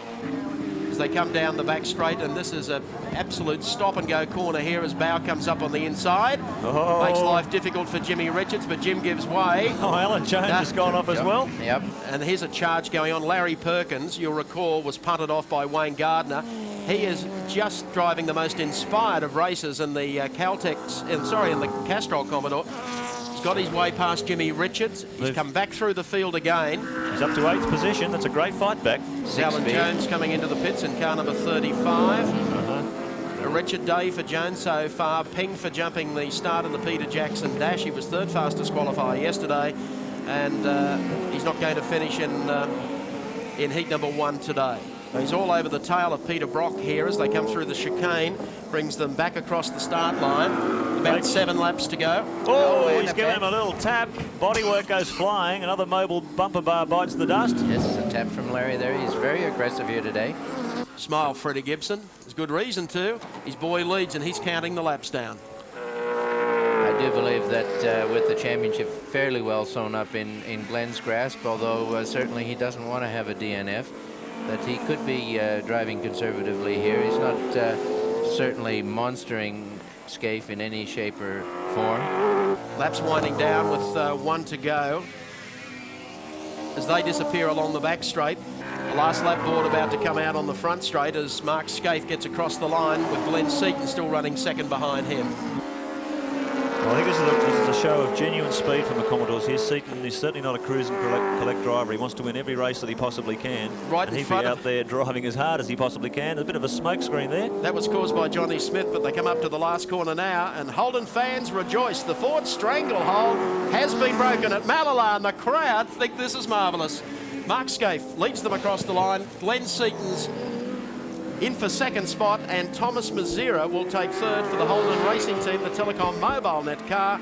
Back in fourth spot will be Dick Johnson in the Shell Falcon EB, and fifth will go to his team partner, John Bow, in car number 18. Plenty of interest, plenty of action in heat number 1. Let's check them out for you on our Shell race score. Mark Scaife the winner, Glenn Seaton in second spot, Thomas Mazera third, Dick Johnson fourth, and John Bow was fifth. 10 seconds now away from the start. The lights will turn to green shortly.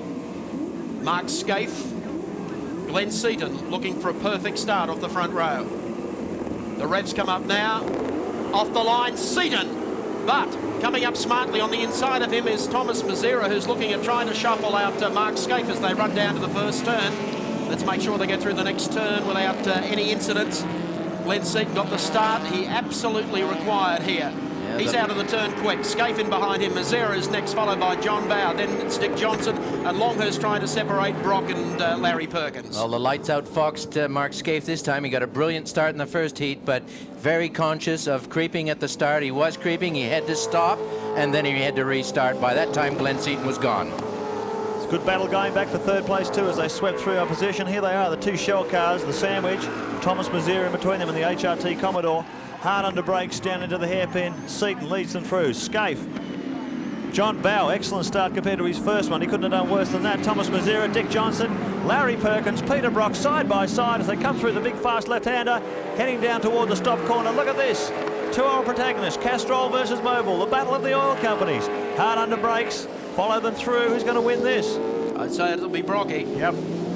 They come through the chicane to reel off the first lap here with Seaton out to 2 car lengths over Mark Scaife, 5 then back to John Bow, 2 back to Thomas Mazera, then it's Johnson, Brock, Perkins, Longhurst and Jimmy Richards. Mazera in car number 15, the Telecom Mobile Net Commodore, trying to hold Dick Johnson at bay. Peter Brock is only 1 back behind them. Meanwhile, Wayne Gardner's headed back to pit lane. He had a disastrous first heat. You saw him get involved in that smash-up derby. He's gone back into the pits. Meanwhile, Alan Jones on the charge, as we expected, up to 10th position already. Expect AJ to be right. Look at this. The action. Under Speaking brakes, of action. here's Dick under brakes, nailing Mazera. It's a good move. Dick got him very cleanly too, as Wayne Gardner goes back into the pits, car number 16. Hasn't been really the best of days for Wayne Gardner. Yes, I think it'll only be one flick of the lights here. It'll be straight down the inside. Here he is. And that's exactly where he nails Longhurst under brakes, and Larry will try and sneak through unless Tony can get back on the queue, which he does. Oh, look at this. There's a 1600cc car in the way, but he sneaks under that. That slowed Jimmy Richards down too. Get the power on. Another drag race between the Chevy-powered Commodore and the Ford. Oh, you got to hear Richards right on the rev limiter there. Yeah, Machine Gun City. And look at the braking performance of this Peter Jackson car. Phenomenal stuff. We saw he did the same thing to Longhurst the lap before, leaving his braking later and later each time, and the Falcon well in control. Oh, move over. They are flying. They're pushing it. Oh, and here's Johnson in. He has been in the wars. Air jack goes in, tyres coming off. I'd say so. Very badly flat-spotted Dunlops on that Falcon, I would imagine. So Dick's race is run, competitively, that is. Yes, he will have said, I might as well start fresh with maybe even another compound tire now. Sure. All bets are off when you come into the pits. Alan Jones gets a good run out of that corner. He's going to go very late under brakes, and he's got him covered. Got him, nice move. Oh, he ran wide, and he put the wheels up on the ripple strip, and he managed to gather it up. And meanwhile, Richards comes through. Nasty. That's very unlike Jim. But he eased it out. He gave did. Peter a chance to get it back again. He did. He let Peter get back on speed there. Back under control, I guess. Meanwhile, back at the field, 13 seconds ahead of this battle. Seaton sweeps through. Mark Scaife. This is Wayne Gardner, who's returned to the circuit in the second HRT car. John Bow, he's running 1 spot back behind them, and fourth is Thomas Mazera, and there's Alan Jones. Boy, He's on a charge, and he's going to be filling the mirrors of that HRT Commodore pretty quickly. And Larry squeezes through on Jim Richards as well. I wonder if Richo's got another problem. He was certainly in the wars in the first heat. Thomas Mazera, car number 15. He's been rock solid all day today. Yeah, holding it together nicely this weekend. Oh, look at this. Scaife is right on the hammer of Seaton. He got held up with a slower car. Yes, he did. Now he's right here. This is going to look exciting. You can see Scaife's been chipping away at the lead just by the 10th, but now he's right on his bumper bar. And Scaife, obviously knowing that this is the big race that counts points-wise. He's not a threat to Seaton in the championship, but he'd certainly like to rob a few points from him. Well, winning a touring car championship is a prestige event, and he'll be gunning it. And keep in mind what we said in the first heat. If Scaife wins this heat, it'll be the first round win for a Commodore in 7 long years. It's quite amazing. They've got about a lap and 2 turns still to go, and Scaife is all over the tail of the Peter Jackson Falcon. They'll take the white flag next time through here. Listen to the crowd. They're standing cheering as the Falcon EB leads the Commodore VP across the line with 1 lap to go at Malala. Let's remember that it's been Scaife that's been bounced around in earlier heats here, and I would compliment him on his sporting driving here. He's had plenty of times where he might have been tempted to tap Glenn. He hasn't done that, and I think that's to his credit. I reckon Glenn will be enjoying this. He's been so dominant in the Touring Car Championship so far, he's actually having a chance to really race wheel to wheel. You're the eternal optimist. Thank you. I think his stomach might be less than enjoying this at the moment. Look at Scaife. He'll be watching that rear vision mirror. The mid-corner speed of these Commodores is so much improved. You can see how quickly Scaife got out of that turn. Bobby Holden, the 2-litre, they just both passed. Oh, he's here cracking comes a straight Scaife with a line. huge run down the outside, but it's a late braking turn. He won't do anything here. Gardner sits on his tail as they go through here. Seaton's car under brakes looks like a top fuel drag. The flames pouring out of both exhausts. He's back on the hammer again. Scaife's running out of options. Close. This is one option left. It's down the inside, but he'll have to outbrake him. Will he do it? He won't do it on the outside. It can only be the inside, and Glenn had that protected. They come to the chicane. This is the closest finish of the Touring Car Championship in light years. Here they come up to the last turn, sideways out of the turn, and it'll be Seaton across the line by half a car length to Mark Scaife. Third place will go to John Bow, and right on Bow's tail as they come out of the turn is Thomas Mazera in the Commodore. And finishing in 5th will be Alan Jones, a fabulous drive from the back of the field. Well, the Ford-Holden battle has well and truly returned. Yes, it certainly has. Glenn Seaton in a Falcon just wins today's round at Malala. Mark Scaife in the Winfield Commodore finishes in 2nd. A Falcon finishes 3rd with John Bower, Commodore 4th with Thomas Mazera, and another Falcon, Alan Jones, 35 in 5th.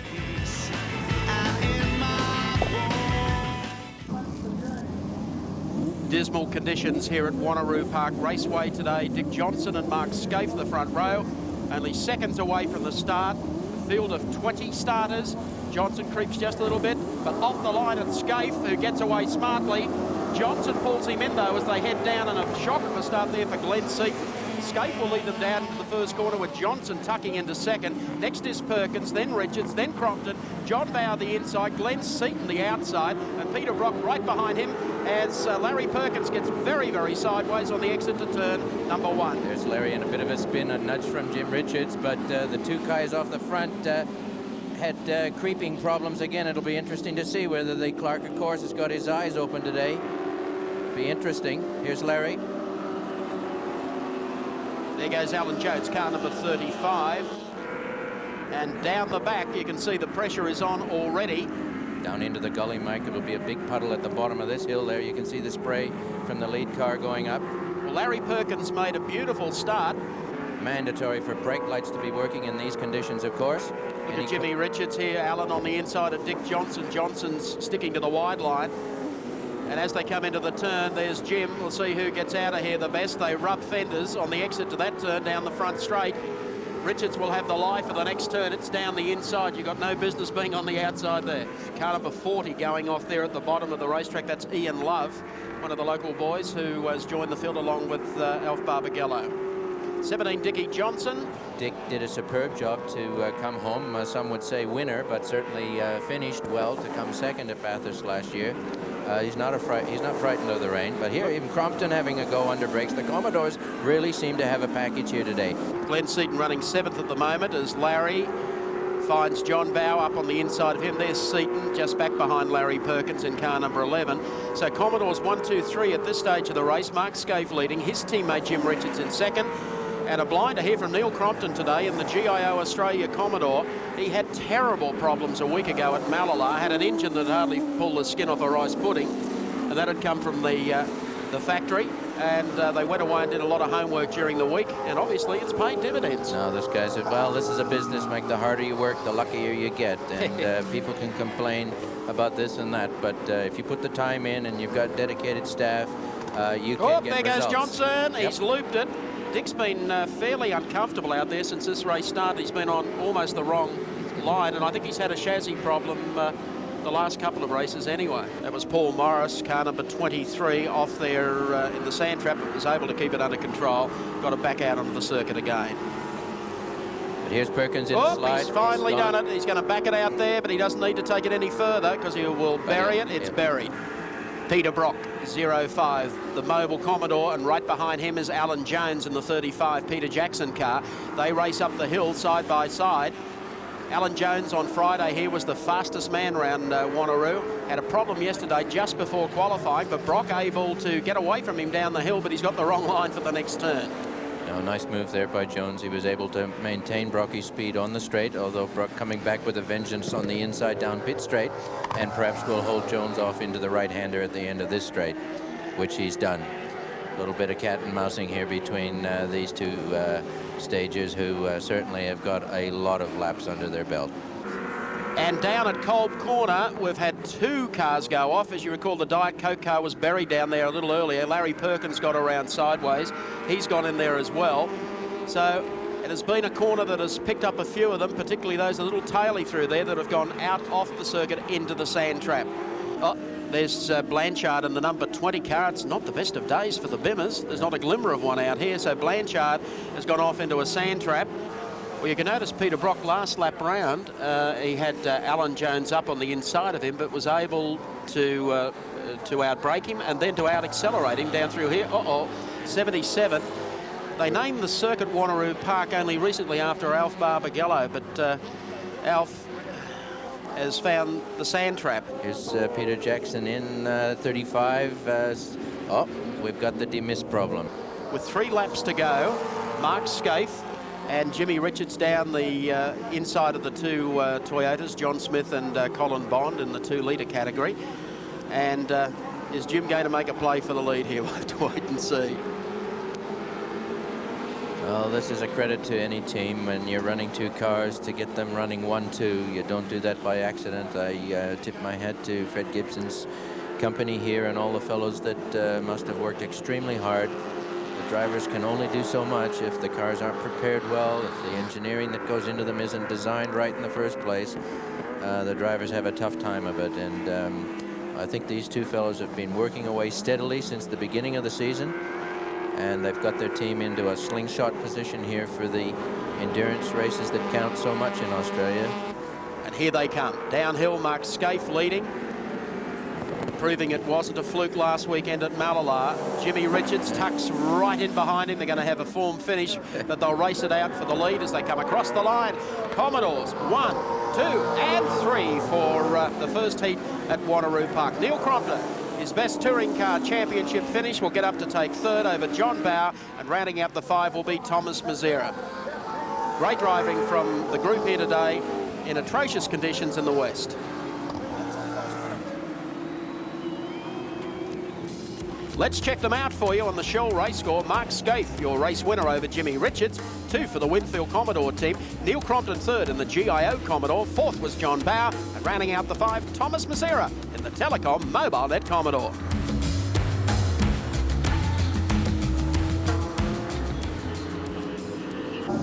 About 10 seconds away from the start of heat number 2, the 2 Winfield Commodores. Car number 2, Jim Richards, and Mark Scaife on the inside of him. Windscreen wipers going.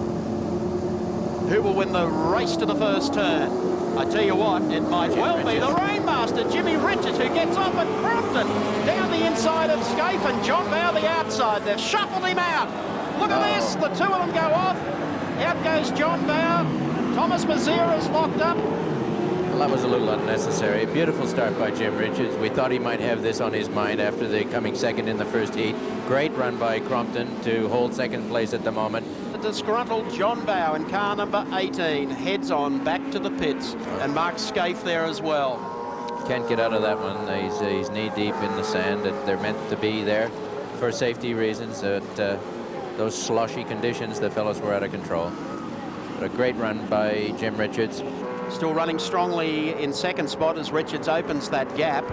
Thomas Mazzera, who was in with a chance in this one, I felt, but unfortunately has paid the penalty somewhat as Scarpa off into the sand. There goes Glenn Seaton in car number 30, followed by Peter Brock.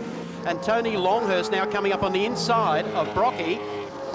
Longhurst has the only BMW still running here today. A lot of troubles in the first heat with the other BMW cars. They landed up in the sand for one reason or another. And Longhurst throwing it around with gay abandon, letting Brock know he'd like to get by here. He's going to have to get right up alongside him before he can take advantage under brakes.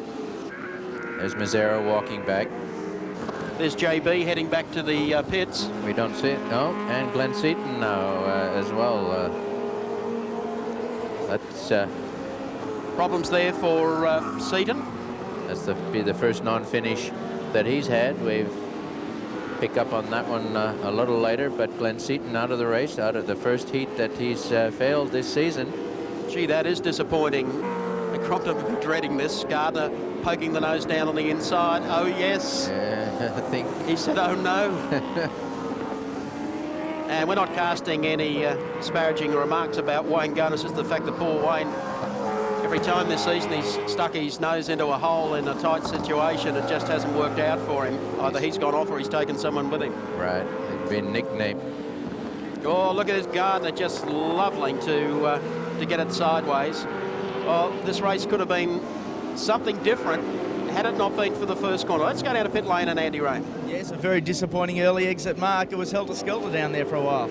Yeah, no, it was. I didn't get a very good start, really, Andy. I bogged a little bit on the line, then I had a fair bit of wheel spin, so I didn't get the world's best start, but there was a bit of biff and barge on down there, and Thomas probably went down a bit of a hole that didn't need to be there, but that's how it is. Crompton got away, actually, from Gardner a little bit, and Gardner is now going to have rat-a-tat-tat. No baloney, Tony all over him here in a moment. Tony be revelling in this. He's just getting practiced up for his 24-hour stint at Spa next month. Looking forward to that with the factory BMW assault on the world-famous Spa 24-hour race in Belgium. There he goes. Gardner's hung out the white flag. Yes, he has. Now see how the Holden tries to get back and out-accelerate up the hill. No, he can't. So Longhurst is looking strong. Crompton comes down the inside of the two Toyotas driven by John Smith. Look at Gardner. Comes very cheekily back around the outside. Gives away to Longhurst on the inside as they reach half distance and come across the line. Longhurst up on the inside of Gardner, but Gardner will not say die. Look at this, he's come up behind, I think it might be Bond, in the number 8 car. Tony Longhurst, having replaced an engine between the first and the second heats. He took the coolers and everything off his when he ditched it into the sand in the earlier heat. So they've had a lot of work to do, and he just pulls up alongside Crompton as they come up the hill. Got some nice bite out of the hill there. He was positioning himself nicely, and now he's going to hold him off down the main straight and nail him under brakes. Neil won't be able to escape here, and elects to take third spot. But in the dry here on Friday, Jones was very much the star of the show. He was setting record times. Jim Richards brings them across the line, 7 laps remaining. Closer now than he's been. He might try it this time. Oh. Yes, he might. He's got him. He's going to do it. There's no place to go there, so Gardner will go through. Crompton comes back on the inside of him to see if he can get down the inside of him again. Gives him a tap. That gives him a spin. That was uncalled for. I'm sorry. Gardner's hand goes up. Well, he's every reason to be extremely cheesed with that, Mike. He was worked away steadily, didn't but hardly tap Neil once, worked his way hard up, nailed him justly under brakes, and I think that was uncalled for by Neil Crompton. Here we go. He already had the hand out the window, Wayne Gardner, to say, hey, hey, hey. Gentleman Jim, car number 2, the Winfield Commodore, as he comes up on Alf Barbagallo in the Castrol Commodore. Tony Longhurst still runs in second spot. He's probably about 6 seconds back behind Gentleman Jim. Then a fair gap back to Neil Crompton in third place. So Richards makes his way out of the turn, heads on down the back straight as Larry Perkins goes through, and here's Tony Longhurst running in second. Now we'll wait for the gap back to Neil Crompton, who's got Larry Perkins closing all over the tail of his car in this final lap. Here's Crompton going through. Look at Larry, sideways, gassing it up. Half a lap to go, and Perkins is on the move. Last corner coming up, and round number 8 of the Shell Australian Touring Car Championship. Commodore strikes and wins the round cleanly with Jimmy Richards in car number 2. Second spot will go to the giant killer Tony Longhurst, who absolutely gained some success here today, some success he thoroughly deserves. And third place will go to Neil Crompton in the GIO Commodore, as he just gets across the line in front of Larry Perkins. Well done, Gentleman Jim. He retains the title of the Rainmaster. Checking them out for you on the Shell race score: Jimmy Richards, the race winner over Tony Longhurst. Neil Crompton finished in third. Fourth was Larry Perkins, and rounding out the 5 was 0-5, Mr. Brock. 10 seconds away from the start. As we go inside the Mobil 1 Commodore, the man on pole position, Peter Brock. John Bowe. Set now for the start of the grand final day from Oran Park Raceway. You're watching it live, and off the line, Glenn Seaton picks up again. They're 4 wide as they head down the front straight, and Jimmy Richards moves up alongside Peter Brock. John Bowe, they're going for a 4-car. Squeeze into the first turn, and Johnson away very, very slowly. Brocky will win the charge. Down into the first turn, and here's Bowe on the inside of Richards. Johnson got caught on the start there. I think he even stalled the car. The field managed to get past him. It was a breathtaking moment as the field squeezed around him. The 17 car back into action. And talking about action, look at Peter Brock, the man on form, leads them through the first time. John Bowe in second position. First of the HRT Commodores in third, and Jimmy Richards in fourth. Brock got a brilliant start. He actually dropped the clutch exactly as the green light went off. I honestly think John There's Bowe... Wayne Gardner hanging on the wall, but Bob Jones. That was Bob Jones and the Ampol. He took it to the max. We go inside with Mobil 1 race cam aboard. The man who's leading this race, Peter Brock, gets the powerings and the flames leaping from the exhaust of the Shell car 18 behind him. This is a 2-car war. These 2 great adversaries. Peter Brock coming back into form at the right end of the season with the Mobil 05 Commodore. Gee, this is good to see. Well, this is good to see, but this is what the Ford fellows have been fearing would happen. There's Brock going through. Next is John Bowe. There's the gap back to Richards. Alan Jones making up an enormous amount of ground under brakes there. Thomas Mazier under fire from Glenn Seaton, our new touring car champion. Dick, we looked for you and you're at the back of the field. What went wrong?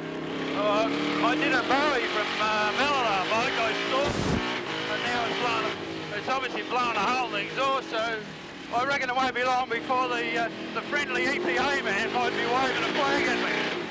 Well, just cool it as you go across the line. Here's the gap. Peter Brock comes downhill.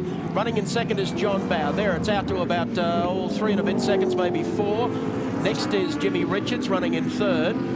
Fourth behind them is Glenn Seaton. There he goes through. Next is Thomas Mazier in 15, followed by Alan Jones. Then it's Neil Crompton, and behind Neil Crompton it's Wayne Gardner in car number 16, then Larry Perkins. Well, we've been waiting for it for I don't know how long, over 12 months, to see that Mobil Commodore up in front. Brocky, you're doing a hell of a job. Yeah, it's going pretty well, Mike. You've got to be nice and clean and accurate, but what a difference it does to have a clean bit of track in front of you. That's the first clean bit of racetrack you've had all season. Yeah, I just hope that around about October we get the same sort of feeling, Mike. Yeah, well, enjoy it while you can, Peter, because you're going to be looking at the back of a Falcon in 60 days' time. With that Holly carburettor out. Yeah, don't you worry about that Holly. It'll blind you on Conrad. Okay, my friend. But here's Crompton up on the inside of Alan Jones. That is no mean feat. Who said a Commodore couldn't handle? No wonder Crompton was enthusiastic about this car. He is matching the championship winning car. Keep in mind, this is the car that Seaton drove to victory in this year's championship race.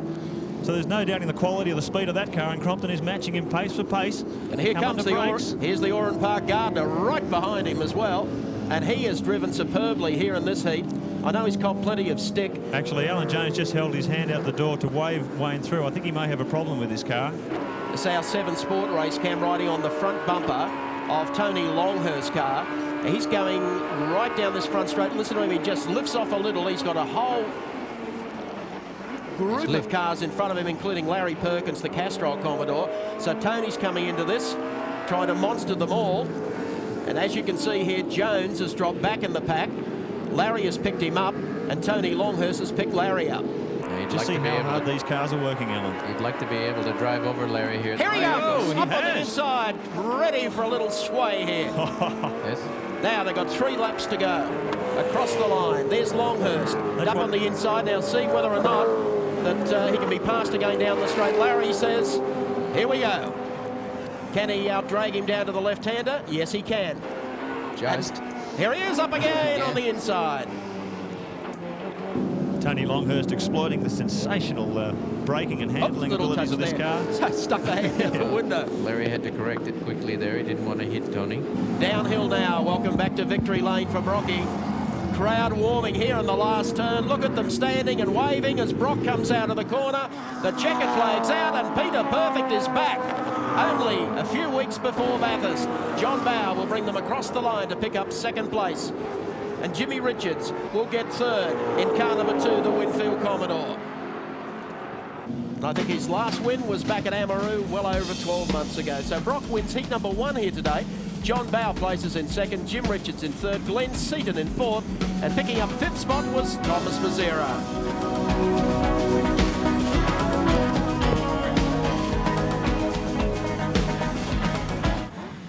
The last few cars moving into position now. Peter Brock and John Bowe, the front row. Just look at the people here today for the Shell Series Grand Final at Oran Park. Fabulous crowd.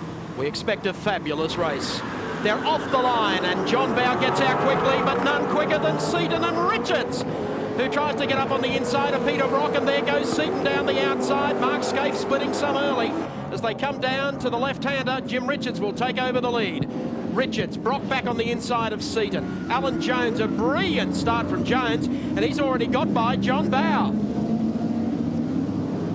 Down to the right-hander, beneath the bridge. Here's Brock coming up on the inside. Big brake lock up there from the 05 car. He might have even given Jim Richards a tap as they came under brakes there. Alan Jones pushes his way up to second place. Now keep in mind, this means a lot to the Peter Jackson team. They want a 1-2 in this year's championship, and it's pretty straightforward what's going to happen here. Brock got hung out to dry on the wall that time as they went up towards the bridge the first time, with Richards leading. The PJ team is second and third. Then it's John Bowe. Back behind Bowe and going through smartly is Thomas Mazzera. Then it's Neil Crompton in the GIO Commodore. Alan Jones has to beat John Bowe here this afternoon, this final 20-lap heat, to come second in the Australian Touring Car Championship. It's going to be quite a battle. Jim Richards lets it one ride. The new Chevy from the Fred Gibson camp, powering down the straight. And look who's been in the wars again. Mark Scaife, the front of the Winfield car, very badly damaged. To the right-hander, Brock closes a little on the GIO Commodore. But there's not enough left in reserve to be able to effectively pass him. He gets close here on the exit, switches it back on the inside. He's trying. I don't know what he wants his hand out the window there for. Perspiration. This is a tough corner to be fooling around and giving hand signals. You see Brock just feeding in the power and oversteering slightly. Keep in mind these tyres 21 laps old, plus the dash. We're probably getting... Brock also went onto a softer compound Bridgestone, so whether the tyres are starting to get a little bit spongy, we'll see. But he's certainly not making too many inroads on Crompton up ahead of him. Jim Richards, and haven't we seen a comeback from Jim Richards in these final rounds of the Touring Car Championship? Took a back seat to his teammate for most of the season, but that sensational drive at Wanneroo Park in the wet, back with Brock, and he's done it. Pushes his way past Crompton. You could see he was menacing him for 2 or 3 laps there. Waved his arm out the window coming onto the bridge. Now they come up to some slower traffic. Maybe an opportunity for Bowe if Jones gets held up. He picks it nicely.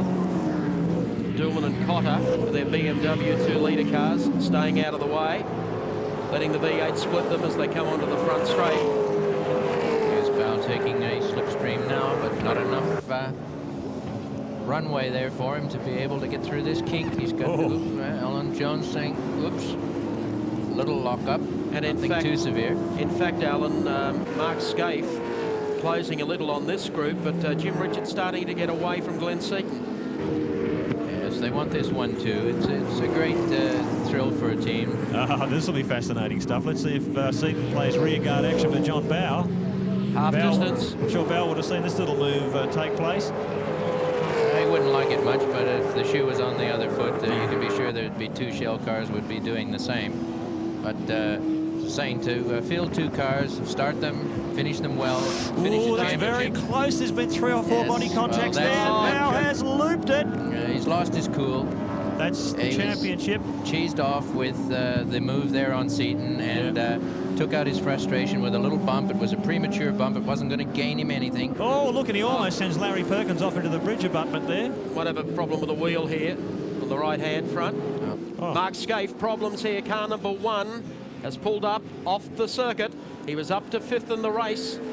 Yes, well, it's nice to see this kind of technology on screen for viewers at home. You can see Dick's in 4th gear. He's just touched the brake pedal. He's still only doing over about 120k RPM on the right, between 6,000, 5,000 at the moment. Picking it up. The pressure's on up here, though. Thomas Mazera and Glenn Seaton as the Commodore pushes its way through on the inside, and Brocky's come up just to join them. Now, the interesting thing about this battle is that Peter Brock can still win the round today overall if he finishes 3rd. If the positions stay the way they are, Jim Richards 1st, Alan Jones 2nd. If Brock can sneak into 3rd place, he'll win the day overall. I'm sure he's been made aware of that on his radio telecommunications, so he's putting in the big ones now as they pick through the slower traffic. Now, between the telemetry and the radio and the lap boards and the television sets, these fellows are probably better informed than the astronauts have been. So Brocky, carrying our Mobile 1 race cam, comes up here behind Glenn Seaton. Seaton has given way to Thomas Mazera, who gets away from him on the exit to the bridge. Oh, lock brakes. Oh. I think Brocky's suffering a little bit from tire sponginess here. He's got the marshmallow cities on his hands. He's having to nurse the car. You can see him coaxing it and being a bit timid. It's the battle for 3rd, 4th and 5th. We're riding with Peter Brock now. 5 laps to go in the grand final heat of the Shell Australian Touring Car title. See how physical these cars are, and the Commodores particularly. They use power steering systems as opposed to the Fords, and they are really got to muscle those steering wheels, Alan. They are. A little bit of drivetrain shudder there on Brocky's car. That machine gun sound, just some echo coming up from the drive tunnel off the tail shafts perhaps. Brocky's a busy boy at the moment. He goes beneath the bridge, comes up, sits in here behind Glenn Seaton. You're a pretty busy boy, Peter Brock. Yeah, I am. I got pushed right back, pushed wide very badly at the start. So now I'm just trying to come back through the field, and I'll tell you what, to catch is one thing, Mike. To pass is another at the moment. A good day for the team as Jim carts it down over towards the left-hander to take him up to the dogleg. So Richards, the exit of that corner. Plenty of squirt there. You can see when the car leaps like that, it's just controlled power unleashing itself. Last corner coming up now as Jimmy Richards comes off the final turn, heading down to the checkered flag. He'll take the grand final race, but the championship will go to Glenn Seaton for the Peter Jackson team, and Alan Jones will come in 2nd here today in the Peter Jackson Falcon. Thomas Mazera is across the line, got in for 2nd. Jones finishes back in 3rd, so Mazera was the man who made up a lot of ground in the final couple of laps of this race. Came from nowhere to pick up 2nd, just knocking Alan Jones off in the last lap. Let's check them out for you on the Shell race score. Jimmy Richards, the race winner. Fine drive to Thomas Mazera. Alan Jones finished in 3rd, gets 2nd in the title. Glenn Seaton in 4th spot, and rounding out the 5, Peter Brock in 0-5. Fabulous drives from Peter Brock and Jimmy Richards on grand final day at Oran Park. But the championship going to Glenn Seaton over teammate Alan Jones with John Bowe in 3rd place. And in the 2-litre category, congratulations due to Peter Dillman in the Impala Kitchens BMW. Well, it's been a fascinating championship series by Shell. I hope you've enjoyed our 7 coverage of the series, with special thanks to my co-commentators Alan Moffat, Mark Osler and Andy Raymond. On behalf of series producer Noel Brady and director Mark Lachlan, I'm Mike Raymond. Thanks for your company.